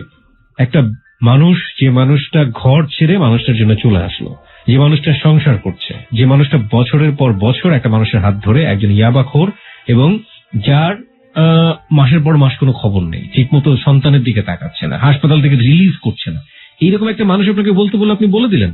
হ্যাঁ, তখন আমি আর অনেক বিশ্বাস করি। প্রিয় শ্রোতা, আমরা এখানে একটা প্রশ্ন রাখতে চাই আপনাদের সবার কাছে, সেটা হচ্ছে ভালোবাসলে কি এত দূর করা সম্ভব? মানে is that love is really that kind of blind? This track was downloaded from fusionbd.com. লাভ কি আসলে এরকম অন্ধ?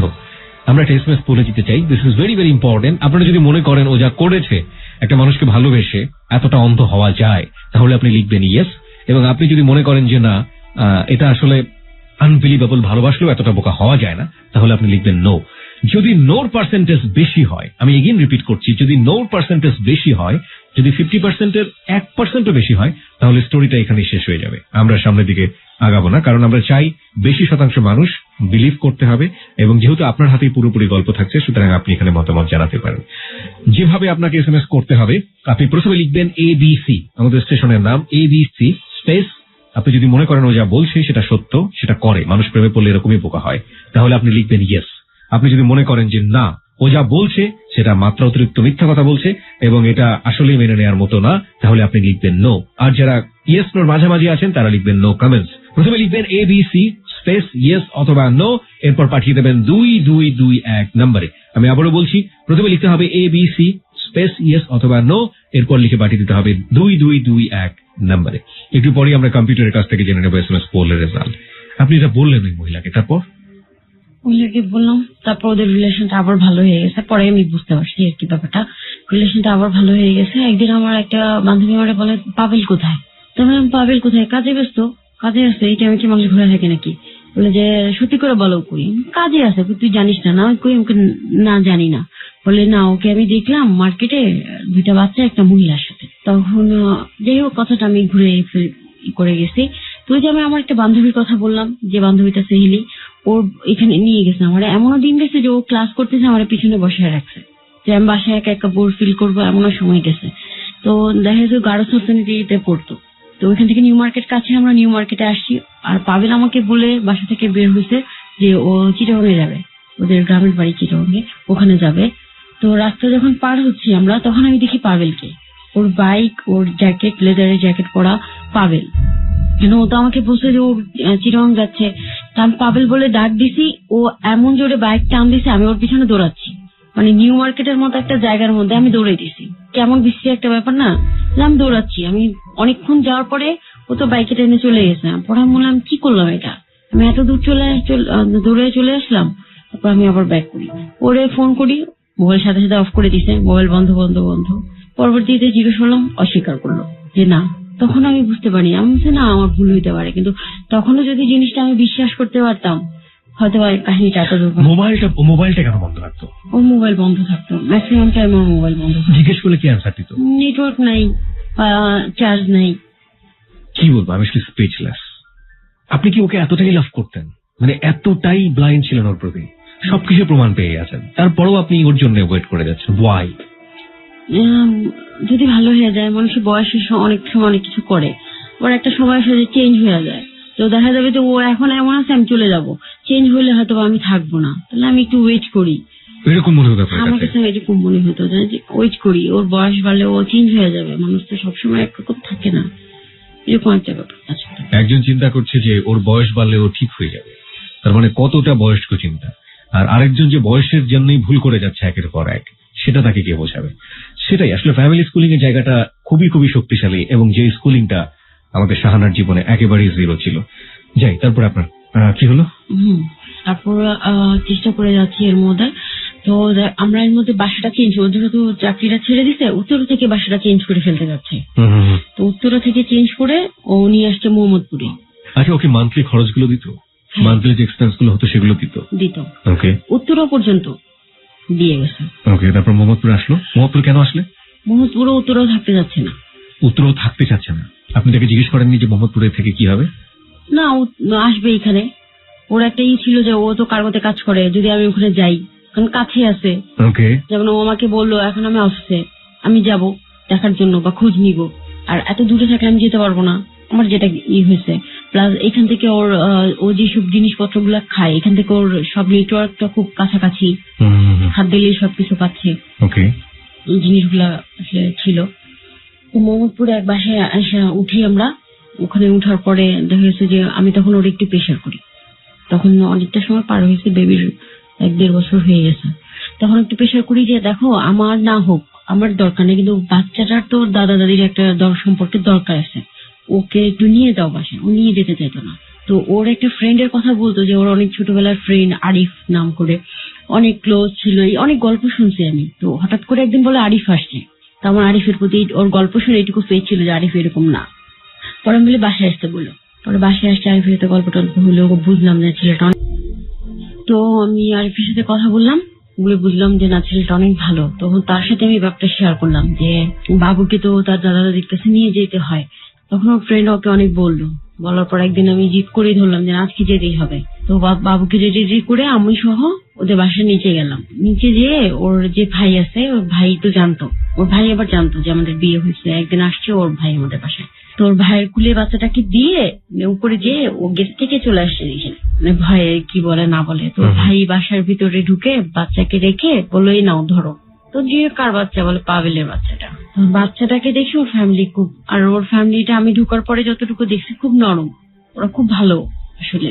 আপনি কি যে বেশ নেবার কথা ছিল মাথায় সিঁদুর না নেননি? নিতে হয়নি। ইভেন তারা জানতে পারছে যে এটা জানছে যে আমি মুসলিম, সে হিন্দু। এইভাবে আমরা একটা সেপারেশন ম্যারেজের টাইপের একটা কিছু করছি আমরা। ও যে মুসলিম হয়েছে এটা ওর বাসায় বলা হয়নি। তো এইভাবে বাবুকে আগে ঢুকানো হয়েছে ওদের বাসায়, তারপরে আমি ঢুকছি ওর বাসায়। এই তো 6 মাস ছিলাম। যখন ওর বাসায় আমি পা দিছি, ওর স্টোরি শুনতে শুনতে মানে আমি আসলে কি বলবো, ওর প্রতি যে একটা কি আমার ধারণা তৈরি হয়েছে আমি বলতে পারবো না। কি শুনেছেন আপনি? ওর মার কষ্টগুলা, যেমন ওর মার কাছ থেকে যে কিভাবে টাকা পয়সা স্বর্ণ অলংকার কিভাবে নিয়েছে, ওর মাকে যে কি রকম টর্চার করছে। যে যার ছেলে ড্রাগস নেয় সে মাই বলতে পারে জিনিসটা। এমনও বলে গেছে যে ওর মার চুল ধরে টেনে এক রুম থেকে আরেক রুমে নিয়ে গেছে। মানে এটা তো আমি শুনে আমার যে কেমন লাগছে আমি বুঝতে পারবো না।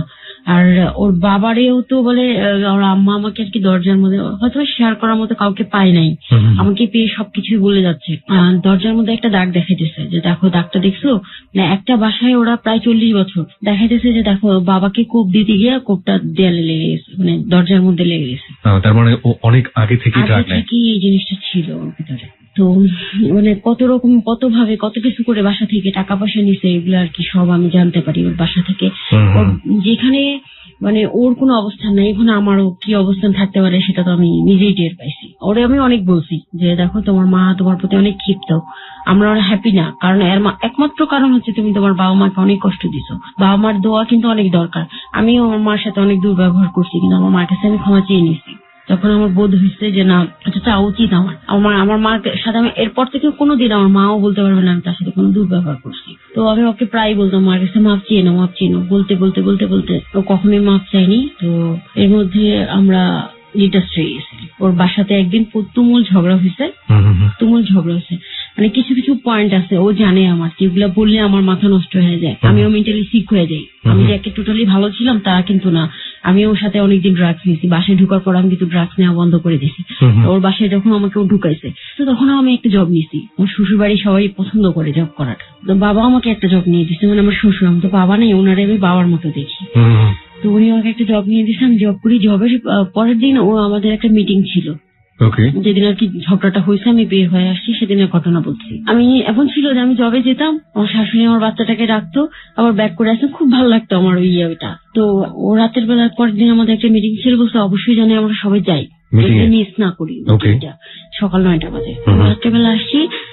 আমি যখন চাকরি পাইছি তখন আমার কাছে মোবাইল ছিল না, বাবা আমাকে একটা মোবাইল কিনে দিচ্ছে পাওয়ার সাথে সাথে। তারপরের দিন আমি ওরা জব করার কথা, ওরও জব করার কথা। ও আসি বলে ও জব পাইছে। কি জব পাইছে এটা বাবাকে নিয়ে যাবে বলছে, নিয়ে যায়নি। আমি বাবার কাছে চাইনি, কিন্তু বাবা আমাকে মোবাইল কিনে দিচ্ছে। ও বাবাকে জোর করে একটা মোবাইল কিনেছে। তো আসার পরে দেখি ওর কাছে মোবাইল নেই। আর 7টা বাজে আমার আসার আগে ও আসে বাসায় বসে আছে। এত তাড়াতাড়ি কিভাবে আসে একটা মানুষ অফিস থেকে? পাশের রাস্তায় জ্যাম ট্যাম থাকে না।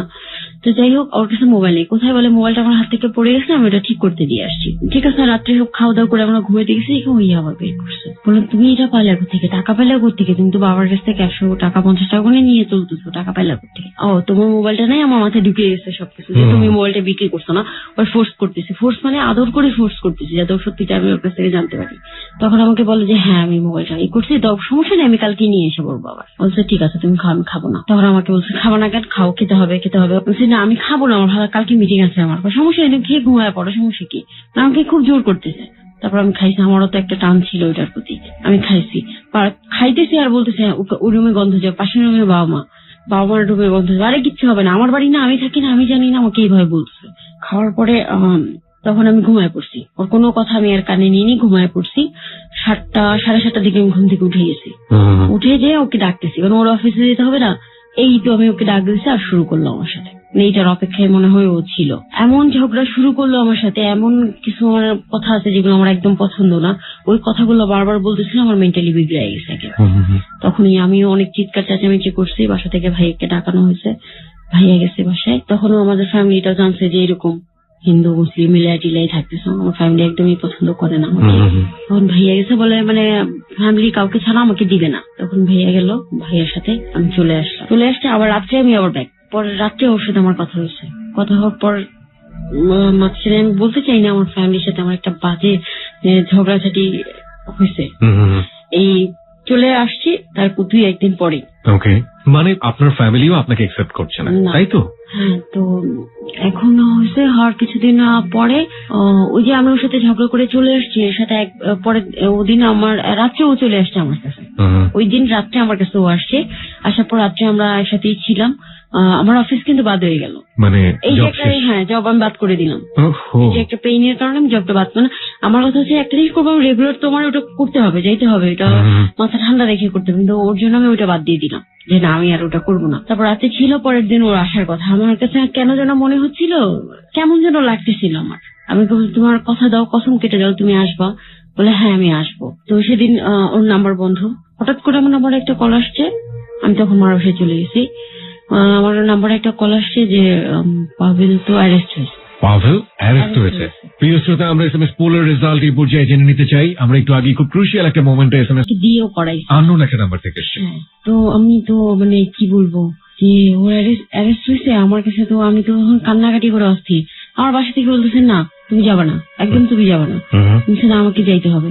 তখনই আর কি আমার ফ্যামিলির সাথে আমার একটা ঝগড়া হয়েছে, অনেক ঝগড়া হয়েছে। ঝগড়া হওয়ার পর আমি বের হয়ে আসছি। ওই যে আমার একটা বান্ধবী ছিল, ওদের 2টা বাসা বোধে একটা, লালবাগে একটা। ওই লালবাগেটাতে ও থাকে হচ্ছে সবাই বাসা, ওর ফ্যামিলি সব বাসা বোধে থাকে, লালবাগে ও থাকে শুধু একা। কারণ হচ্ছে ও ভার্সিটিতে যায়, তার টিউশনি করে ওখান থেকে ওর কাছে, এই জন্য ওখানে একা থাকে। তো ওর বাসায় গিয়ে উঠলাম। ওর বাসায় অনেকদিন ছিলাম।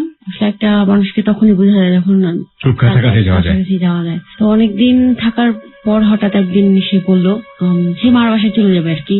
তো বলতেছে যে তুই এখন কি করবি, যখন বলতেও পারি না যে তুই আমাকে রেখে যা। তারপর আমি কথাটা ওকে বলছি, বলে না তোর ভাই তো থাকবে, আমি তোকে কিভাবে রেখে যাই। তখন আমি আর কিছু বলি নাই। তখন আমি বের হয়ে রামপুরাতে এক বান্ধবীর বাসায় গেছি। ওইখানে মানে এরকম করে এর বাসা ওর বাসা ওর বাসা করে ঘুরে বেড়াইতেছি আমি। আপনি কি আপনার হাজবেন্ডের কাছে গেলেন? হ্যাঁ, ওর কাছে আমি গেছি। যাওয়ার পরে কি হলো, কি কারণে অ্যারেস্ট হলো, কি হয়েছিল? ও ইয়াবা নিয়ে অ্যারেস্ট হয়েছে। ইয়াবা নিয়ে অ্যারেস্ট হয়েছে। জেলে গিয়ে আপনি কি দেখলেন? জেলে তো তখন আমি ফার্স্ট যাই, ফেস টু ফেস হওয়ার পর তো সে কান্নাকাটি করতেছে যে সে আর এমন করবে না, সে এটা ভুল। ইয়াবা নিয়ে অ্যারেস্ট হয়েছে মানে কিভাবে অ্যারেস্ট হলো, ঘটনাটা কি ছিল? আমি চেকিং পোস্টে কোন একটা জায়গায় তাকে ধরা পড়ে গেছে, তার সঙ্গে ইয়াবা ছিল। ওকে, এরকমই। তো সে অনেক কান্নাকাটি করতেছে। আমি তাকে বললাম দেখছো আমি তোমাকে অনেক বুঝাইছি, করো এটা করো না ওটা করো না, এমন করলা তুমি, কেন আমার সাথে ঝগড়া করো না। আমি আমার দিক থেকে বলে গেছি, ও বললো যে আমি আর করবো না, প্লিজ তুমি কিছু একটা করো। আমি বললাম যে আমি কি করবো, আমি তো চিনি না এগুলা রাস্তা, কে হেল্প করবে, যদি বাবারা একটু হেল্প করে তাহলে আমি হয়তো দেখতে পারি। তো শ্বশুরবাড়িতে আমি ফোন করছি ওখান থেকে বের হয়ে, তারা দেখলাম যে কোনো রেসপন্স করলো না আমাকে, যে কোনো হেল্প করবে বা কিছু একটা করবে না। এই জন্যই করবে না কারণ তারা অনেক টাকা এই পর্যন্ত দিয়ে ফেলছে, ভুক্তভোগী, চরম রকমের ভুক্তভোগী। তো এখন যারা করবে না, আমি তো পাগল হয়ে গেছি, আমাকে তো কিছু একটা করতে হবে। আমি তো বাসায় থাকতে পারতেছি না, আমার সব ফার্নিচার গুলা বাসায় রাখা আছে আমার আম্মার বাসায়, আমি কি করবো বুঝতেছি না। বান্ধবীর বাসায় এমনও গেছে যে শীতের সময় শুধু মাটিতে ঘুমাইছি, ওই চাদর গায়ে দিয়ে, এমনও দিন গেছে, না খেয়েও ঘুমাইছিলাম অনেক রাত আমি। তো আমি কষ্ট করতে পারতাম না, তখনই আমি আসলে কষ্টের কি জিনিস শিখে গেছি। এখন আমি পারি না খেয়েও থাকতে পারি, মাটিতেও থাকতে পারি। তো তখন মেয়েকেও দেখতে যেতাম না, এমন আর কি আমি মানে পণ করে ফেলছি, যতদিন ওকে বের না করবো মেয়েকে দেখতে যাবো না। কোথায় থাকতেন সেই মুহূর্তে? তখন আমি রামপুরাতে এক বান্ধবীর বাসায় ছিলাম, ওর বাসা থেকে আসছে আরেক বান্ধবীর বাসায় মিরপুরে। ওই বান্ধবীর বাসায় থাকতেছি। তো ও আমাকে না বলে দিচ্ছে যে দেখ বাড়িওয়ালা তো বলছে তোমরা ফ্যামিলির বাসায় আবার একটা মেয়ে থাকে, এটা কে, তো তুমি থাকো না, এরকম আর কি আমাকে বলতেছে। তখন আমি বলছি যে দেখ আর কিছুদিন, অনেক হাতে পায়ে ধরে আর কি আমি ওর বাসায় ছিলাম। তো এখন ওর সাথে আমি দেখা করতেছি, আমি তো এত ইচ্ছা করে বাবুর কাছে যাইতে, আমি যেতে পারতেছি না। আমি তো একটা কসম কাটছি আমি যে ওকে না বের করা পর্যন্ত বাবুর কাছে যাবো না। তো প্রায় 17 দিনের মাথায় আমি ওকে বের করছি। কিভাবে বের করলাম, ওই ফার্নিচার বিক্রি করছি আমি, তারপর ওই যে উকিল ছিল তার সাথে কথা বলছি, বড় ভাইয়ের মাধ্যমে ফোন করে দিচ্ছে বড় ভাই। তারপর আমি তার কাছে গেছি, বিস্তারিত তাকে বললাম, বলার পরে সে একটা কন্ট্যাক্ট করলো আমার সাথে, কন্ট্যাক্ট আর কি বের করে দিল তাকে। কত টাকা নিয়েছিল? সে আমার কাছ থেকে নিয়েছিল হচ্ছে আপনার 17,000 টাকা। উকিল নিয়েছে 17,000 টাকা? হ্যাঁ, ওকে, একবারে কন্ট্যাক্টে। তো ওই টাকাটা আমি ঘরের কিছু ফার্নিচার বিক্রি করছি, এর থেকে ওর থেকে মিলাই টিলাই আমি ওকে বের করছি যেদিন আমি ভাবছি যে বের হয়ে আগেও মেয়ের কাছে যেতে যাবে, সে বের হয়েই আগে বলে আমি রাজ্জাক ভাইয়ের কাছে যাবো। রাজ্জাক ভাই সে হচ্ছে ডিলার, ইয়াবার ডিলার। হ্যাঁ, ওকে। আমি অনেক শকড হয়েছি যে সে কথাটা বললো। আমি তো ভাবছি যে সে যখন বের হয়েছে, আমি বের হয়ে পাশেই আর কি ওই যে পুরান ঢাকার যে বিরিয়ানি টিরিয়ানিতে আগে তাকে ওখানে নিয়ে গেছে, ভরপুর তাকে খাওয়াইছি। খাওয়াটাও আমি ভাবছি এখন সে বলবে চলো, সে আগেই বললো আমি ওখানে যাব। সে এই কথা বলার পর আমি কিছু বলি নাই, আমারও একটা অ্যাডিকশন ছিল এটার প্রতি। তখন আমিও বললাম আচ্ছা ঠিক আছে চলো, ওখানে গিয়ে খাইলাম। শুধু খাইলাম না, সারা রাত ওখানে আমরা ছিলাম। এই রাজ্জাক ভাইকে প্রথম দেখলাম। হ্যাঁ। কি আলটিমেটলি তার কাজটা কি? সে যে ডিলার মাল দেয় সব জায়গায়, ওখানে বসে দুজনে মিলে ইয়াবা নিলেন। ওকে, এবং রাতের ওখানে ছিলেন রাজ্জাক ভাইয়ের ওখানে? হ্যাঁ। ওকে, তো ওখানে ছিলাম। ওখান থেকে আসার পরে আমরা আবার বাসা নিব। আবার সে বললো যে না আমি আর এমন করবো না, অমন করবো না, সবই করে ঠিক করে যে সেই করবে না। তখন আমরা বাসা নিব। তখন আমরা বাসা নিলাম হচ্ছে আপনার বাসাবোতে। আমরা তখন বাসাবো থাকে আমার বাসার পাশাপাশি আর কি বাসা নিলাম, যাতে আমি বাবুটাকে কাছে রাখতে পারি বা কাছে যেতে পারি।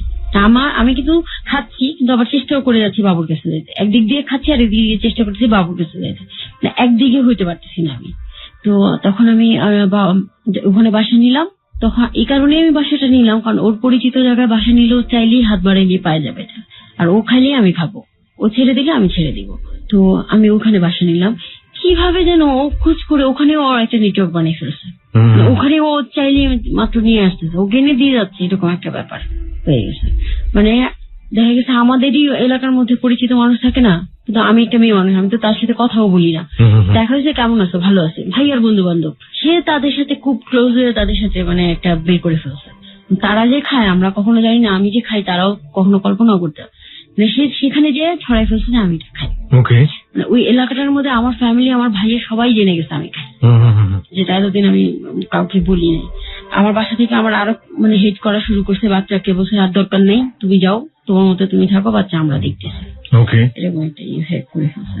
তখনও আমাকে বলে কয়ে বাচ্চাকে মাঝে মাঝে নিয়ে আসতাম আমার বাসায়, ও খাচ্ছে, এরকম খাচ্ছে চলতেছে। বাচ্চাকে আপনাদের দিত না এই কারণে যে আপনার একটা অসুস্থ পরিবেশের মধ্যে ওকে রাখবেন। থাকতাম, হ্যাঁ। তো দেখা যেত 2টা রুমের ভরা বন্ধু বান্ধব এনে ভরে রাখতো, জোরে জোরে চিৎকার চেঁচামেচি। তখন আমার মেয়েটা আসতো, আম্মু একটু টয়লেটে যাবো, আচ্ছা ঠিক আছে যাও। তখন কি আসে না কেন টয়লেট থেকে, এত কাছে তো একাই বড় হয়ে গেছে, একাই তো যেতে যায়। এখন উকি দিয়ে দেখি ও রুমে উকি দিয়ে আসে, কি হয়েছে ওকে, কি হয়েছে ওখানে, কি করে বাবা এতক্ষণ, কি করে খাচ্ছে, ওনারা বসে খাচ্ছে। তখন বাবা খুলো না, গেট খুলে ঢুকে ফেলে ভিতরে। এই যে জিনিসগুলোর সামনে ছড়ায় ছিটে আসে।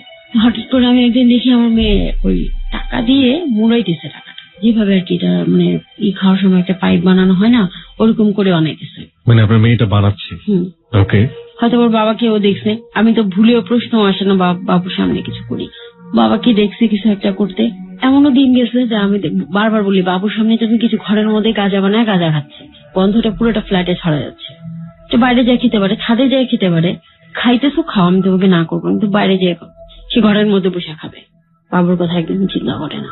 তো আমি বাথরুম থেকে বেরোসে দেখি বাবু দাঁড়াইছে, ও বসে বসে এরকম করতেছে, মানে হাতে যেভাবে গাঁজা বানাও স্টাইল করে বানাইতেছে, আমাকে দেখি লুকাইছে। মানে আমি এখন চিলাচিলি করবো যে বাবুর সামনে কেন, তাহলে এটা তুমি বাবুকে দেখে লুকাবা, আমাকে দেখে কেন লুকাচ্ছ? মানে এই ঘটনাগুলো ঘটাইতো। তো এইভাবে একদিন ওর সাথে আমার আবারও ঝগড়াঝাটি তো চলতেছে, মার তো চলতেই আছে। আমার এক এক সময় চেহারা ভচকায় দিতেছে, মানে আমার চেনা যাচ্ছে না, এক চোখ বাঁকা হয়ে যাচ্ছে, এই মানে গাল টাল ফুলে যাচ্ছে, এরকম মাইট আমাকে। ছোট ছোট ব্যাপার নিয়ে, সিলি ব্যাপার নিয়ে, যেহেতু ও খাচ্ছি আমিও খাচ্ছি, সারা রাত জেগে থাকার পর রাত সকালে তো আমি ঘুমাবো, আমিও ঘুমিয়ে থাকি, রান্না বান্না হয় না, দুপুর টাইমে উঠে আমাকে রান্না পায় না, এই একটা কারণ আছে আমাকে মারধর করা। তো এটা যদি আমি করতে পারতাম, সংসারটাকে ধরে রাখতে পারতাম, হয়তো এটা হইতো না। কিন্তু আমি এটা না খেয়ে যদি আমি ওকে বোঝানোর চেষ্টা করতাম, আমার বাবুটা আমার কাছে থাকতো অ্যাটলিস্ট, যেটা আমি আর চাইলে আমার বাবুটাকে পাবো না, ছোটবেলার বাবুটাকে পাবো না। তো এই জিনিসগুলো আমি মিস করছি আমার নিজের কারণে, আমি বুঝতে পারিনি, আমাকে তখন কেউ বোঝানোরও ছিল না, আর আমি সম্পূর্ণ ওর উপর ডিপেন্ডেন্ট ছিলাম। তারপর এই তো ওইভাবে ঝগড়া মারধর চলতেছে। আমি বাসা থেকে আবার চলে আসছি মার বাসায়। মার বাসায় চলে আসছি, ঘরের যা জিনিস ছিল তাও আবার অর্ধেক বিক্রি করে দিচ্ছে।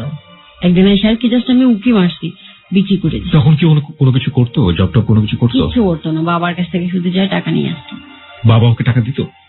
বাবাকে এরকম ভাবে বলতো, আমি চাচ্ছিলাম যে ওর বাবাকে একটা ফোন করলে আপনি শুনতে পারবেন ওর বাবার মুখেই, ঠিক আছে, বা নিয়েও আসতে চাচ্ছিলাম, আনতে পারি নাই। তো দিত, বাবাকে অনেক ভাবে টর্চার করতো, এমন ভাবে মেন্টালি টর্চার করতো। তখন আপনার কাছে মনে হতো কি যে মানে আমি যেটা ফিল করছি, আচ্ছা ঠিক আছে তুমি এটা নিয়ে তাড়াতাড়ি যাও, এখান থেকে বের হও, মাই গড, এরকম ভাবে মেন্টালি টর্চার করতো, যেটা বোঝানো যাবে না যে আমার এই জিনিস আমি কেন দিব, প্রশ্নই আসে না আমার এটা দেওয়ার। তো এরকম টর্চার করবে যে আপনি এটা দিয়ে বলবেন তুমি যাও, তাড়াতাড়ি যাও, এরকম একটা ব্যাপার ছিল। তো বাবার কাছ থেকে টাকা এনে চলতো। তো যে বাসাটা ছিলাম আমি চলে গেছি, যাওয়ার পরে সে আবার অ্যারেস্ট হয়েছে। এবার অ্যারেস্ট হয়েছে রাষ্ট্রীয় মামলায়, জাল টাকার মামলায়। সে জাল টাকার বিজনেস করা শুরু করে দিচ্ছে। জাল টাকার বিজনেস করা শুরু করেছে কার সাথে? আমি জানি না। বিকজ হি নিডস মানি। নেশা মানুষকে কতটা মানে নিচে নামাতে পারে সেটার জন্য আজকের এই যাহা বলিব সত্য বলিবতে প্রমাণ দিতে হবে না। নেশা মানুষকে কতটা নিচে নামাতে পারে, নেশা মানুষকে কি পরিমাণ অমানুষ বানাতে পারে, সেটার জন্য আপনারা গণমাধ্যমে শত শত উদাহরণ পেয়েছেন। আজকের এই ঘটনা তার তুলনায় কিছুই না আমি বলতে পারি। কিন্তু দেখুন, একজন নেশাখোরের কাছে, একজন অ্যাডিক্ট পার্সনের কাছে কিচ্ছু নেই, না আছে সন্তান, না আছে ভালোবাসা, না আছে স্ত্রী, না আছে বাবা মা, শুধুমাত্র একটা জিনিস আছে, ড্রাগ অ্যাডিকশনের সে এলিমেন্টসটা, এছাড়া সে আর কাউকে চেনে না। ওকে, তারপর সে অ্যারেস্ট হয়েছে। আবার আমি ইমোশনাল হয়ে গেছি যে সে জেলখানা থাকবে, তখন গরমের দিন ছিল, এই গরমে এত কষ্ট করবে, তখন মোটামুটি আমি চিনে গেছি ওই জায়গাটা, আমার একটা পরিচিত হয়ে গেছে। তখন আবার আমি বাসায় তো আসি, তখন আমি বাসায় আসি, আম্মার কাছে হাতে পায়ে ধরে রিকোয়েস্ট করে বাসায় আসি। ফ্যামিলির কাছে কিছু টাকা নিয়ে, ওর ফ্যামিলির কাছ থেকে রিকোয়েস্ট করে কিছু টাকা পয়সা নিয়ে আমি আবার ওকে ছাড়াই। তখন আদালতের অবস্থা খুব খারাপ, অন্যান্য আর কি মানে দেশের অবস্থা অনেক খারাপ চলতেছিল।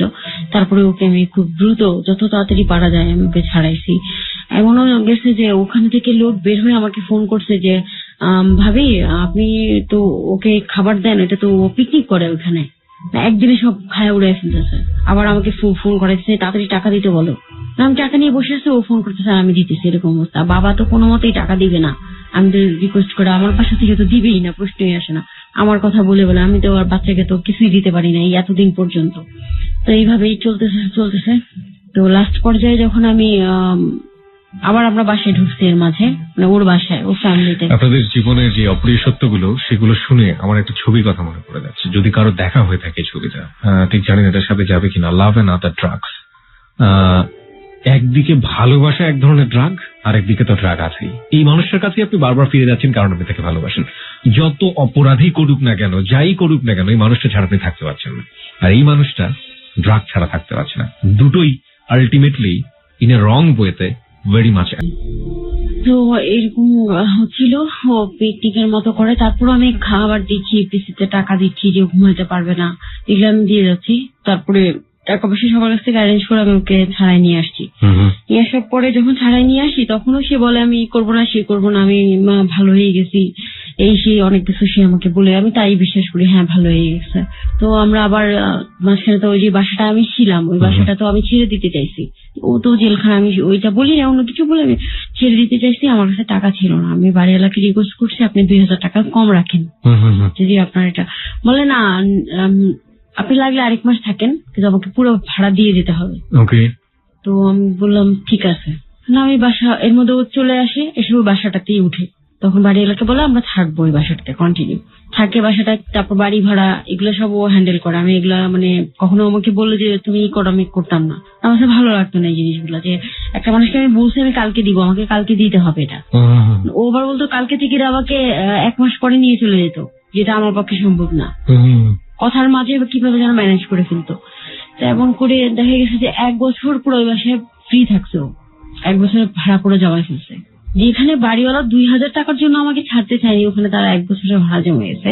ইভেন ওই ভাড়া না দিয়ে ওই বাসা থেকে বের হয়ে কিভাবে আসছে, কতটা সে মানুষকে ম্যানেজ করতে পারে। মাই গড। ওকে, ঠিক আছে, এখনো কিন্তু বাড়িওয়ালা ওই সেটের ভাড়া পায়। যাই হোক, তো এই তো এইভাবে ওখানে আসি। ওইখানে থাকা তো মায়ের ধরে তো কোনো শেষ নাই। আর নিচতলা একটা মেয়ে থাকতো, একটু শৃঙ্খল ছিল মেয়েটা। ওই মেয়েটা ওর কাছে আসতো। একদিন আমি নাই, ও মেয়েটার কাছে কোনো টাকা নেয়। মানে কতটা একটা মানে ছেলে আর একটা মেয়ের পাড়া প্রতিবেশী তো দুধ চিনি চাইতে পারে, কিন্তু টাকা তো ওইভাবে চাইতে পারে না। আর একটা ছেলে একটা মেয়ে। তো হচ্ছে মেয়েটা একদিন আসছে, বলে ভাইয়া আসছে। আমি কেন? আমি থাকতে কখনো ওকে দেখিনি, মার বাসায় গেছি তখন হয়তো নিচে। না, ভাইয়ের কাছে আমি টাকা পাই তো টাকাটা নিতে আসছি। আমি বুঝলাম না ব্যাপারটা কি হচ্ছে। না ওর নাই, কত টাকা বান আমি দিয়ে আসবো না আপনাকে। আপনি তো বুঝিয়ে গিয়েছেন যে ওর অ্যাডিকশনের জন্য যেখানে সেখানে হাত পাতে, যেখানে সেখানে যেভাবে ম্যানেজ করে, এই জিনিসগুলো আপনার ম্যানেজ করা নিত্যদিনের ঘটনা হয়ে গিয়েছিল, রাইট? ওকে ওকে। তারপর তো আমাকে অনেকেই বলতো যে তুমি চলে যাও এখানে, আর থেকে কি করবা। আমি আসলে ওকে ছাড়া চলে যাবো বা এরকম কিছু ভাবতে পারতাম না। আমি চলে যাবো কোথায়? আমার বাসায় আমি যেতে পারবো না, যাওয়ার কোনো জায়গা নাই। মানে আমার দুনিয়াটা মানে এখানেই সীমাবদ্ধ আমি করে রাখি। এই যে এখন যেমন আমি বের হয়ে আমি আসি না, আমি ভালো আছি। ওর কাছে থাকলে প্রতিদিন আমাকে মার খাইতো। ওই মায়ের ওষুধ আমাকে এখনো দিত। আমি দাঁড়াইতে পারি না, অনেকক্ষণ বসে থাকলে আমার দাঁড়াইতে প্রবলেম। মার খেতেন কেন? এই যেমন বললাম, আমি এই যে রান্না বান্না করতাম না। সারা রাত ড্রাগস নেওয়ার পরে দেখা যেত দুপুরবেলা উঠে আমি টাইম মতো রান্না করতাম না। রান্না করতাম বিকেল 5টা বাজে। তখন দেখা যেত 4টা বাজে ঘুম থেকে উঠে গেছে, ক্ষুধা লাগছে, আমাকে মারধর করতো। আবার দেখা যেত অনেক সময় বাজার করতো না, শুধু আলু আর ডাল রান্না করতে আমার ভালো লাগতো না, আমি রান্না করতাম না। একটু ভ্যারাইটিস কিছু রান্না করবো, ও আনতে পারতো না, আমি রান্না করতাম না। যা আছে তাই রান্না করো। এই আমারই তো দোষ। এটা ছিল, যা ছিল তাই রান্না করা। এই সংসারটাকে ধরে রাখার দায়িত্ব তো আমারই ছিল। আমি তো তখন ড্রাগস নিয়ে ব্যস্ত ছিলাম। মেয়েটা যে বড় হচ্ছে, একটা মেয়ে যে মা ডাকতেছে, হাঁটতেছে গুটি গুটি পায়ে, কই আমি তো এগুলো কিছু আমার ফিলিংসই ছিল না, যেটা এখন আমি মনে করে কান্না করি। আমি কি পাবো এই ছোট্ট বাচ্চা 28 দিনের বাচ্চাটাকে আমার মা ফেরত দিতে পারবে না। এখন যেমন আমার বাচ্চা আমার সাথে ঘুমাতে চায় না রাতে, জিনিসগুলো খারাপ লাগে আমার। ও কই থাকে এখন মার বাসায় থাকে। ওর বয়স কত? 6 বছর। 6 বছর হয়ে গেছে। এবং 6 বছরে আপনি ওর যে শিশুর কালীন বা ওর যে একেবারে বাচ্চাকালীন যে ফিলিংস গুলো, সেগুলো আপনার কাছে আসলেও আপনি বুঝতেও পারেননি? না, তখন আমি বুঝতে পারিনি, এখন বুঝি। কিন্তু এখন যেমন আমি রাতে যাই, বাসায় যখন যাই তখন আর কি আমি আমার সাথে ঘুমাবে না। আমি অনেক কিছু লোভ দেখাই ওকে, যেমন আমি তোমার মুভি দেখাবো, কার্টুন দেখাবো, রেডিওতে গল্প শোনাবো, এগুলো বলে আমার সাথে ঘুম পাড়াই। তো মাঝরাতে যখন আমার ঘুমিয়ে গেলে ওঠা আমার কাছে চলে যায়, তখন খাটের মধ্যে একাই শুয়ে থাকি। এই জিনিসগুলো খারাপ লাগে। ছোটবেলা থেকে দিদি করে আমার কাছে রাখতাম, তাহলে কিন্তু এই জিনিসগুলো হইতো না। ও আমার কাছে থাকতো, আমার কাছে আসতে যেত। আমি চলে আসলে ওর কোনো মনে ফিলিংস হয় না। এই আর কি, এই জিনিসটাই কষ্ট দেয়। এখন এটি আর কি হারাই করছি জীবন থেকে, যেটা আমি তো আর পাবো না। আপনার হাজবেন্ডের কি অবস্থা? ও ভালো আছে। আমাকে প্রায় একটা কথা বলে যে আমি প্রায় মাঝে মাঝে যখন ঘুম থেকে উঠি বা মাঝরাতে ঘুম হয়ে গেছে না, আমার মনে হয় আমি কোথায় আছি। এটা তো আমার ঘর না, এটা তো আমার সংসার না। মানে আমি ভুলে যাই যে আমি এটা ছেড়ে চলে আসছি। তখন আমার খুব খারাপ লাগে। তখন আমি ওকে ফোন দিলাম, আমাকে একালাগলি করার বলে যে তোমার ফল ছিল, এই জন্য তুমি রাতে ঘুমাইতে পারো না। আমি দেখো ঘুমাইতে পারি রাতের বেলা। আপনাদের সেপারেশন হয়ে গেছে? In what sense?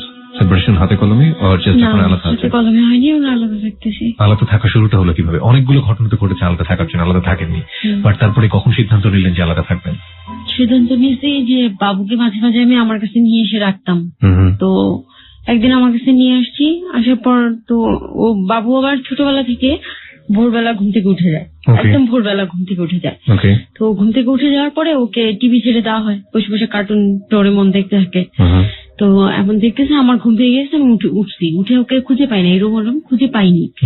বারান্দায় গেছি, বারান্দায় গিয়ে দেখি যে সারা রাত যে ওর বাবা সিগারেট খেয়ে ছোট ছোট টুকরা ফেলে রাখছে, ওই টুকরাটা হাতে নিয়ে মুখে দিচ্ছে বারবার। মানে যেভাবে ওর বাবা সিগারেট খায় ওইভাবে টানতেছে ও, শুধু ওটা নিভানো ছিল আর কি। ওই জিনিসটা দেখে আমার খুব খারাপ লাগছে আসলে, যে আমার মেয়েটা তো আমার মতোই হয়ে যাবে তাহলে, যদি আমি ওকে ঠিক মতো, আমি ওর কাছে একজন তো থাকতে হবে। তো তুই নানা নানি দাদা দাদি থাকুক, মা বাবার কেউ একজন তো তার সাথে থাকা উচিত। আর যেহেতু আমি মা, আমার দায়িত্বটা বেশি মনে হয়। আমি তো সে ওভার করে ফেলতেছি লাইফটাকে নিয়ে। আমাকে নিয়ে আমি চিন্তা করি না। যদি আমি একা থাকতাম, আমি এখন পর্যন্ত পাবেলের সাথে থাকতাম, আমি ওর সাথে ও যা করে আমি তাই করতাম। শুধুমাত্র আমি ওটা ভালোবাসি, ওর কাছ থেকে আমি দূরে থাকতে পারবো না। শুধুমাত্র এই জন্য ও চুরি করে আমিও চুরি করতাম, যা করতো আমি তাই করতাম। দেখলাম যে না, বাচ্চাটাকে নিয়ে ভেবে রিস্ক নেওয়া যায় না। তখন আমি আমাকে বললো যে নাস্তা নিয়ে আসো, টাকা দিছে, ওই টাকাটা নিয়ে আমি বের হয়ে গেছি। বাবুকে বলছি চলো, বাবা ঘুমাচ্ছে, আমরা নিচে থেকে হেঁটে আসি। ভুলেই পাশে থেকে টেম্পো আছে, টেম্পোতে উঠে আমি মার বাসায় চলে আসি। মার বাসায় চলে আসার পরে 6 মাস আমি মার বাসায় ছিলাম। মানে নিজের আপন মনে যে কত রকম হইতে পারে 6 মাসে আমি দেখতে পারছি। মানে যে বাইরের জগৎটাকে আমি অনেক ভয় পেতাম, বাইরে বের হবো, কোথায় যাব, কি করবো, এটা আমি অনেক ভয় পেতাম। তারপর আমি বাবাকে বলছি, মানে আমার শ্বশুরকে আমি বলছি যে বাবা দেখেন আমি আর পারতেছি না এখানে থাকতে, আমাকে অনেক অনেক কষ্ট হচ্ছে, আমি হিন্দু হয়ে যাবো বাবা। মানে বাবা আমাকে শুধু বলে হিন্দু হয়ে যেতে, তাহলে হয়তো বাবার সাথে আমাকে রাখবে। তখন আমি বলছি বাবা আমি হিন্দু হয়ে যাব, আমাকে তাও আমার মেয়েটাকে আপনার কাছে আমাকে নিয়ে যান। তখন বাবা আমাকে বললো যে দেখো এইভাবে তো আমি তোমাকে উঠাতে পারবো না, কারণ আমার তো মানে আমার শাশুড়ি তো মারা গেছে এর মধ্যে, তো সে থাকে তার ভাইয়ের সাথে, তো উঠাতে পারবো না, আমাদের আলাদা বাসা নিতে হবে, ততদিন তুমি হোস্টেলে থাকো। তখন বলছে বাবা আমি মেয়েটার সাথে 6টা মাস পার করছি, এখন আমার ওরে রেখে দূরে থাকতে পারবো না। তখন অনেক জায়গায় খোঁজ নিচ্ছি, বাচ্চা সহ হোস্টেলে থাকতে দেয় না। তখন আর কি বললো যে কয়েকটা দিন থাকো, আমরা তো বাসা নিয়েই নিব। এর মধ্যে চাকরির এটা পাই গেলাম, তো চাকরিটা করতেছি। আর অনেক দিন হয়ে গেল, এখন দেখলাম যে আমি ধর্ম চেঞ্জ করব না। যখন আমি কাজটা পাইলাম, দেখলাম যে সমাজে চলতে পারতেছি, আমি জানি না আগামীতে কি হবে।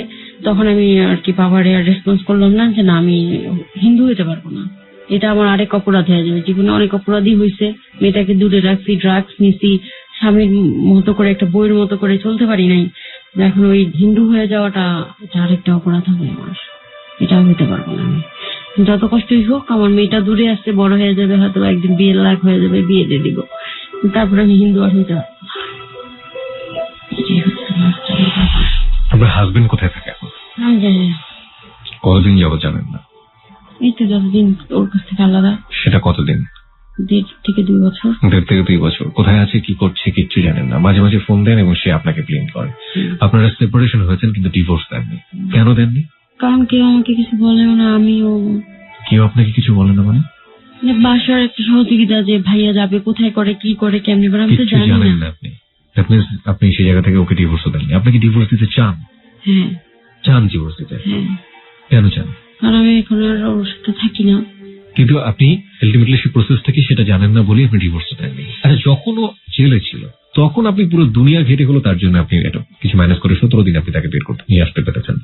এখন আপনি তাকে ডিভোর্স দিবেন, এটা আপনি নিজে ম্যানেজ করতে পারছেন না?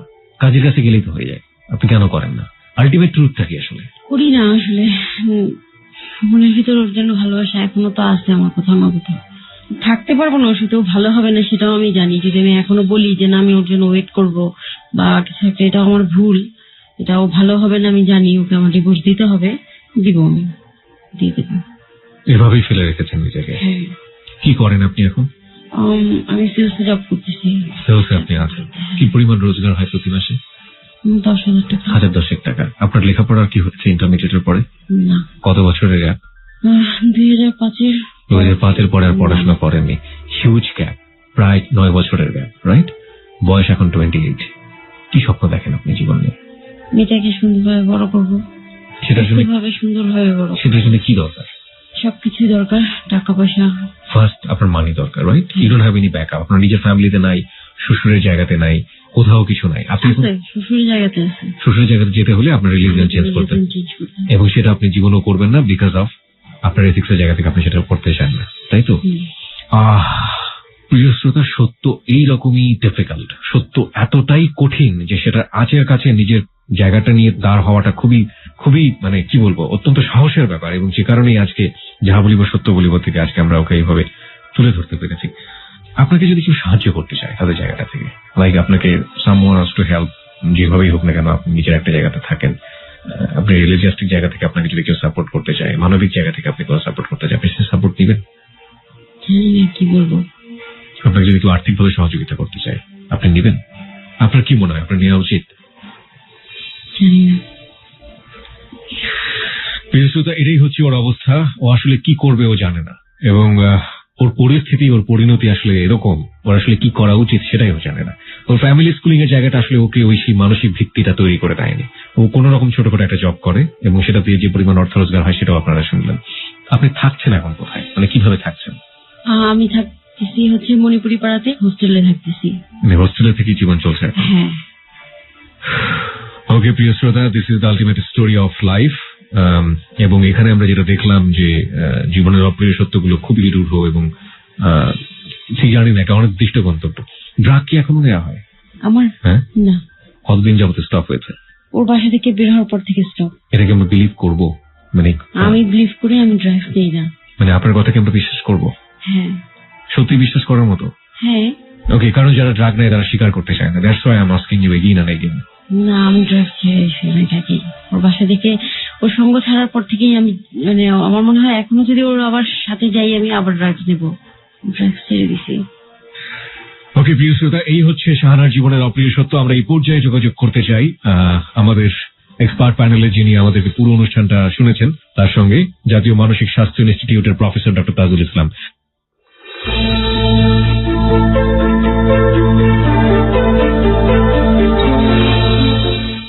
তাজুল ইসলাম, আপনি তো পুরোপুরি শুনলেন। নিঃসন্দেহে আপনার সাবজেক্টের জায়গা থেকে আজকের যে গল্পটা আপনি শুনলেন সেটা নিঃসন্দেহে আপনার অনেক বেশি সাবজেক্টিভ। তো বলুন, কি বলার আছে আপনার? আমি শাহানার কাহিনীটা শুনলাম। এখানে কয়েকটা জিনিস আপনি নিজে যেমন বলেছিলেন, কয়েকটা জিনিস আমাদের সবাইকে বিশেষ করে মা বাবা এবং অভিভাবকদের লক্ষ্য রাখার কথা বলবো। এক হচ্ছে যে দেখা গেছিল যে সে প্রথম থেকে খুব স্বাধীন ছিল, সে কোথায় কি করতো না করতো সে ব্যাপারে বোধহয় মা বাবার যে সুপারভিশন মনিটরিং বলি, তত্ত্বাবধান বা নিরীক্ষণ করা হয় সেটা করা হয়নি। আমরা দুইটা কথা বলি যে প্রতিপালনের দুইটা পদ্ধতি মা বাবারা ব্যবহার করে। একটা হচ্ছে যে খুবই চাপের মধ্যে রাখে, কার কাছে বললা, কার কাছে ফোন করলা, কোথায় উঠলা, কেন বা দূরে ছিলা, খুব চাপের মধ্যে রাখে এবং খুব সমালোচনা এবং কঠোর নিয়ন্ত্রণের শাসনের ভিতরে রাখে এবং ইয়াতে রাখে। এটা যেমন মন্দ ফলাফল দেয়। আবার আরেকটা হচ্ছে যে ওভার পারমিসিভনেস, সবকিছুতে মানে আস্তারা দেওয়া বা তাকে একেবারে মুক্ত স্বাধীনভাবে চলতে দেওয়া, এটাও কিন্তু ভালো ফলাফল আনে না। আমাদের মা বাবাদেরকে জানতে হবে যে ছেলে মেয়েদের মানুষ করতে হলে নিষ্ঠুর নিপীড়ন করা যাবে না, নিয়ন্ত্রণ করা যাবে না। যেমন সেটা একই রকম ভাবে তাদের মতন চলতে দেওয়া, একেবারে মুক্ত করে দেওয়া সেটাও ঠিক নয়। কারণ তাদেরকে একটা গাইডলাইন দিতে হবে, কোনটা ভালো কোনটা মন্দ, খারাপ পথ যাচ্ছে কিনা, খারাপ বন্ধুদের চলতেছে কিনা। হ্যাঁ, এই ব্যাপারে একটা গাইডলাইন এবং একটা নিয়ন্ত্রণ সুনিয়ন্ত্রিত জীবনের মধ্যে রাখতে হবে। সেটা কিন্তু আমাদের অনেক গার্জেনরা করে না। আমরা প্রতিটি অনুষ্ঠানে আলোচনা করতেছি, এখানে তাই হয়েছে। যাই হোক, এর কারণে কি হয়েছে, তার একটা হিন্দু ছেলের সঙ্গে সে সম্পর্ক হয়েছে, যেটা হয় এই বয়সে, কৈশোর বয়সে এটা হতে পারে। এবং সেই সময় তারা যা করে অন্যান্য কৃষিরা যেরকম হয়, আঘাত আক্রান্ত হয়ে নিয়ে ফেলে, এমন হয়ে যায় যে তারা মা বাবার কথাও শেষ পর্যন্ত মানে না। তারা শেষ পর্যন্ত খুব বড় ধরনের সিদ্ধান্ত, যেমন হিন্দু থেকে মুসলিম হওয়া, মুসলিম থেকে হিন্দু হওয়া, এগুলো কিন্তু বড় ধরনের সিদ্ধান্ত। এই অল্প বয়সে প্রেমগুলিতে অনেক ক্ষেত্রে অসমতা থাকে, অর্থাৎ ব্যালেন্স থাকে না। তাদের পারিবারিক দিক থেকে, শিক্ষার দিক থেকে বা আরো অনেক দিক থেকে ব্যালেন্স থাকে না বলেই মা বাবারা এটা মানে নিতে পারে না, এটি হয়। কিন্তু সবচেয়ে বড় ইমব্যালেন্স হচ্ছে ধর্মীয় দিক থেকে যদি কোনো সংগতি না থাকে, পুরা ভিন্ন ধর্মের সঙ্গে, এটা কিন্তু আমাদের সামাজিক সবচেয়ে বেশি বড় ধরনের বাধা। কারণ অন্য সবকিছু মানা গেলেও এটাকে শেষ পর্যন্ত কোনো সমাজে খুব বেশি ভালোভাবে গ্রহণ করে না। ছেলেটাও খুবই দুরন্ত এবং চতুর ছিল বোঝা যায়, কারণ সে আগে থেকেই মাদকাসক্ত। তার মানে তার চরিত্রগত থেকে, স্বভাবগত দিক থেকে সে আগে থেকেই নষ্ট হয়ে গেছিল। 2 নম্বর, সে কথাটা কিন্তু সে তার আত্মীয় স্বজনদেরকে জানায়নি, বরং পরে সে উল্টাটা বলছে যে মেয়েটাই বরং হিন্দু হয়েছে। অতএব এরকম প্রতারণায় যদি করতে পারে, এটা কিন্তু ওই মেয়েটা হয়তো তখন সেই সময় বুঝতে পারে নাই। কিন্তু আমাদেরকে আরেকটা জিনিস বুঝতে হবে যে এই বয়সে ছেলে মেয়েদেরকে যেন শিক্ষণীয় যেটা হচ্ছে, সেটা হচ্ছে এই বয়সে খুব দ্রুত প্রেমে পড়া বা পছন্দ হয়ে যাওয়া এটা হতে পারে, কিন্তু পরিণত করতে হবে, পরিপক্ক করতে হবে আবেগগত দিক থেকে, যে আমি বন্ধুত্ব এক কথা আর সংসার জীবন আরেক কথা। আমরা এই মুহূর্তে এই বয়সে এই সিদ্ধান্ত নেব কিনা যে আমরা এখনই প্রেম করব, এবং প্রেম করলে খুব স্বাভাবিকভাবেই তখন কিন্তু দৈহিক সম্পর্কে যাওয়া বা সংসার করা, বিয়ে শাদী করার ব্যাপারটা চলে আসে। এবং তখন ওই বয়সের কারণে তারা অন্যান্য যতগুলো সামাজিক, আর্থিক বা শিক্ষাগত যে সমস্ত বৈষম্য থাকে বা পার্থক্য থাকে, এগুলি কি গুরুত্বপূর্ণ মনে করে না। কিন্তু বাস্তব জীবন এক সময় যখন সংসার জীবন করতে হবে, সারা জীবন একজন মানুষের সঙ্গে থাকতে হবে, তখন কিন্তু এই সমস্ত ইকুয়েশন গুলি, হিসাব নিকাশ গুলি করতে হয়, যেটা গার্জিয়ানরা করে, কিন্তু এই বয়সে ছেলেমেয়েরা তা করে না। কিন্তু তাদেরকে এটা জানতে হবে, বুঝতে হবে যে আমার এখন ভালো লাগার সময়, এখন বয়সের সময়, এই সময় আমরা অনেক কিছু যৌবনের এবং এই বয়সের স্বাভাবিক প্রবণতার কারণে অনেক কিছু হয়তো সম্পর্কে জড়িয়ে যাব, কিন্তু বিয়ের ব্যাপারটা সম্পূর্ণ ভিন্ন রকম। অর্থাৎ সেই ব্যাপারটার জন্য একটু ধৈর্যশীল হওয়া বা একটু চিন্তা ভাবনা করার অবকাশ যেন তারা সবাই রাখে। চট করে যাতে প্রেমে পড়ে গিয়ে আবেগবশত এরকম বড় ধরনের সিদ্ধান্তে যাতে না হয়, এটা দেখতে হবে। আর সাধারণত ছেলেরাই হয় মাদকাসক্তি বেশি, মেয়েরা ইদানিং বাড়তেছে। 2টা কারণে বাড়তেছে। একটা হচ্ছে মেয়েরা সাধারণত নিজেদের থেকে কখনো মাদকাসক্ত হয় না। মেয়েরা বেশিরভাগ মাদকাসক্ত হয় অন্য মাদকাসক্ত ছেলেদের সঙ্গে সংস্পর্শে দিয়ে, হয় তাদের বন্ধু হয় অথবা তাদের সঙ্গে বিবাহ হয়। এইটা হচ্ছে সেটা একটা প্রধান উদাহরণ। আমাদের গবেষণায় দেখা গেছে যে বন্ধুত্বের কারণে ছেলেদের স্বভাবে মাদক নিতে শুরু করে, আর বিয়ে হলে তো বাধ্যতামূলক ভাবেই তখন সেই মাদকাসক্ত পুরুষ বা স্বামী তাকে দেয়া করাবে। ইয়াবার কথাটা ব্যক্তিগত জীবনে আমি এরকম অনেক মেয়েদের কাছে শুনেছি, তারা এরকমই শুনেছে যে তাদেরকে বলেছে যে তোমরা একটু খেয়ে দেখো, দেখবা যে অন্যরকম ফিলিং হবে, এবং সত্যি সত্যি কিছুটা কৃত্রিম ভাবে এই ফিল করে। কিন্তু সবার জানার জন্য কথাটা বলতেছি যে যেই ওষুধে বা ড্রাগে কৃত্রিম ভাবে যেই করে, সেটা প্রধান বৈশিষ্ট্য হচ্ছে যে আমাদের স্বাভাবিক যে প্রাকৃতিক যে জিনিস ওই জিনিসটা ছিল সেটাকে নষ্ট করে ফেলে। যেমন মাদক কৃত্রিমভাবে আনন্দ দেয়, সেই কারণেই মাদক আস্তে আস্তে সাধারণভাবে আমরা যে আনন্দ নিতে পারতাম ব্রেন বা মন থেকে, সেটা নষ্ট করে। ঠিক একই রকম ভাবে যে ড্রাগটা কৃত্রিম ভাবে সেক্স বাড়ায়, ঠিক সেই ড্রাগটাই আস্তে আস্তে স্বাভাবিক যে মানুষের যৌনতা এক্সাইটমেন্ট এটা নষ্ট করে। এটা তারা জানে না।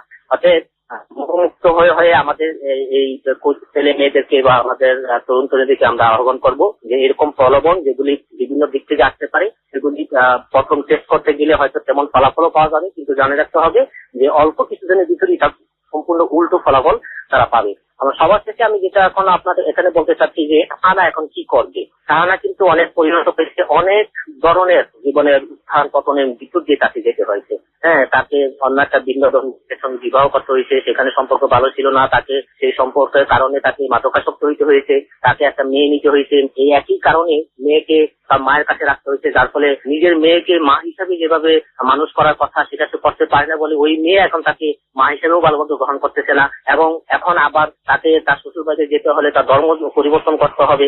অনেক কিছুই তার অল্প বয়সে অনেক বড় বড় ধরনের চ্যালেঞ্জ এবং বিপদ সংকুলতার ভিতরে তাকে যেতে হয়েছে। এখন তাকে যেটা শিখতে হবে এবং ঠিক করতে হবে যে এই সবগুলি সেটা এখন বুঝতে পারতেছে। ভুল বুঝতে পারাটা একটা বিরাট উপকার মানুষ আনে যদি সেই ভুল থেকে শিক্ষা নিয়ে মানুষ জীবনটাকে বদলাতে চেষ্টা করে। এখন সে যেটা করতে পারে সেটা হচ্ছে সে তো বুঝতে পারতেছে যে খারাপ সংস্পর্শ থাকলে বা খারাপ পরিবেশে থেকে মানুষ ভালো থাকতে পারে না। অতএব সেই ছেলের কাছে সে গেলে কখনই সুস্থ জীবন যাপন করতে পারবে না। অতএব তার স্বামীর যে অবস্থান আমরা দেখলাম সেখানে তার কোনোভাবে ফিরে যাওয়া সুবুদ্ধি কাজ হবে বলে আমাদের মনে হচ্ছে না, এবং সেও এটা বুঝতে পারতেছে। অতএব একটা খারাপ ছেলে স্বামী যদি ভুল করে একটা ভুল স্বামী পেয়ে থাকি বা ভুল সংসার হয়ে থাকে, সেটা যদি এখন এটাকে আমাকে সংশোধন করতে হবে। এটা সে যদি বুঝতে পারে এখন তাকে নতুন শক্তিতে নতুন মনোবল নিয়ে সেটা করতে হবে যে সে একটা চাকরি করতেছে, তাকে মনে করতে হবে যে এরকম ভুল তো অনেক হতে পারতো, এরকম এমন তো হতে পারতো যে তার সংসারে তার স্বামী এসেছিল, স্বামী তার হঠাৎ করে মারা গেছে, এরকম আমরা মানতে পারি না। স্বামী মারা গেলে একটা বাচ্চা নিয়ে আমাকে অনেকই মানুষ করতে হয়। এখন তাকে এরকম মনে করতে হবে যে একটা ভুল হয়েছে, একটা সংসার নাই, সে এখন একা আছে, একা ওই মেয়েটাকে নিয়ে ওই মেয়েটাকে সে ভালোবাসা দিয়ে স্নেহ দিয়ে সে নিজের জীবনে যা পারে নাই তার নিজের মেয়েকে দিয়ে যেন সে সেরকম করতে পারে। মেয়েটাকে ভালোভাবে মানুষ করতে হলে তাকে আগে ভালো থাকতে হবে, আর ভালো থাকতে হলে এই খারাপ পরিবেশ থেকে দূরে আসতে হবে। সে যে নতুন চাকরি নিতে এটা তাকে নতুন একটা জীবন দিতে পারে, সেটা অবলম্বন করে নিজের মা বাবা তাকে আবার ফিরে যেতে পারে। সব ভুল স্বীকার করলে তারা হয়তো তাকে একটা পথ নিশ্চিত, আমরা আশা করি তারা এত নিশ্চয় হবে না।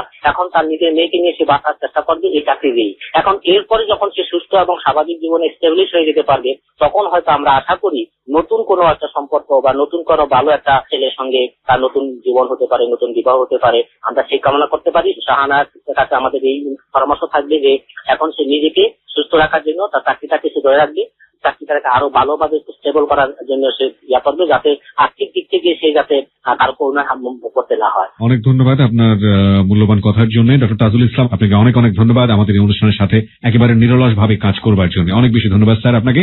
জি, আপনাকে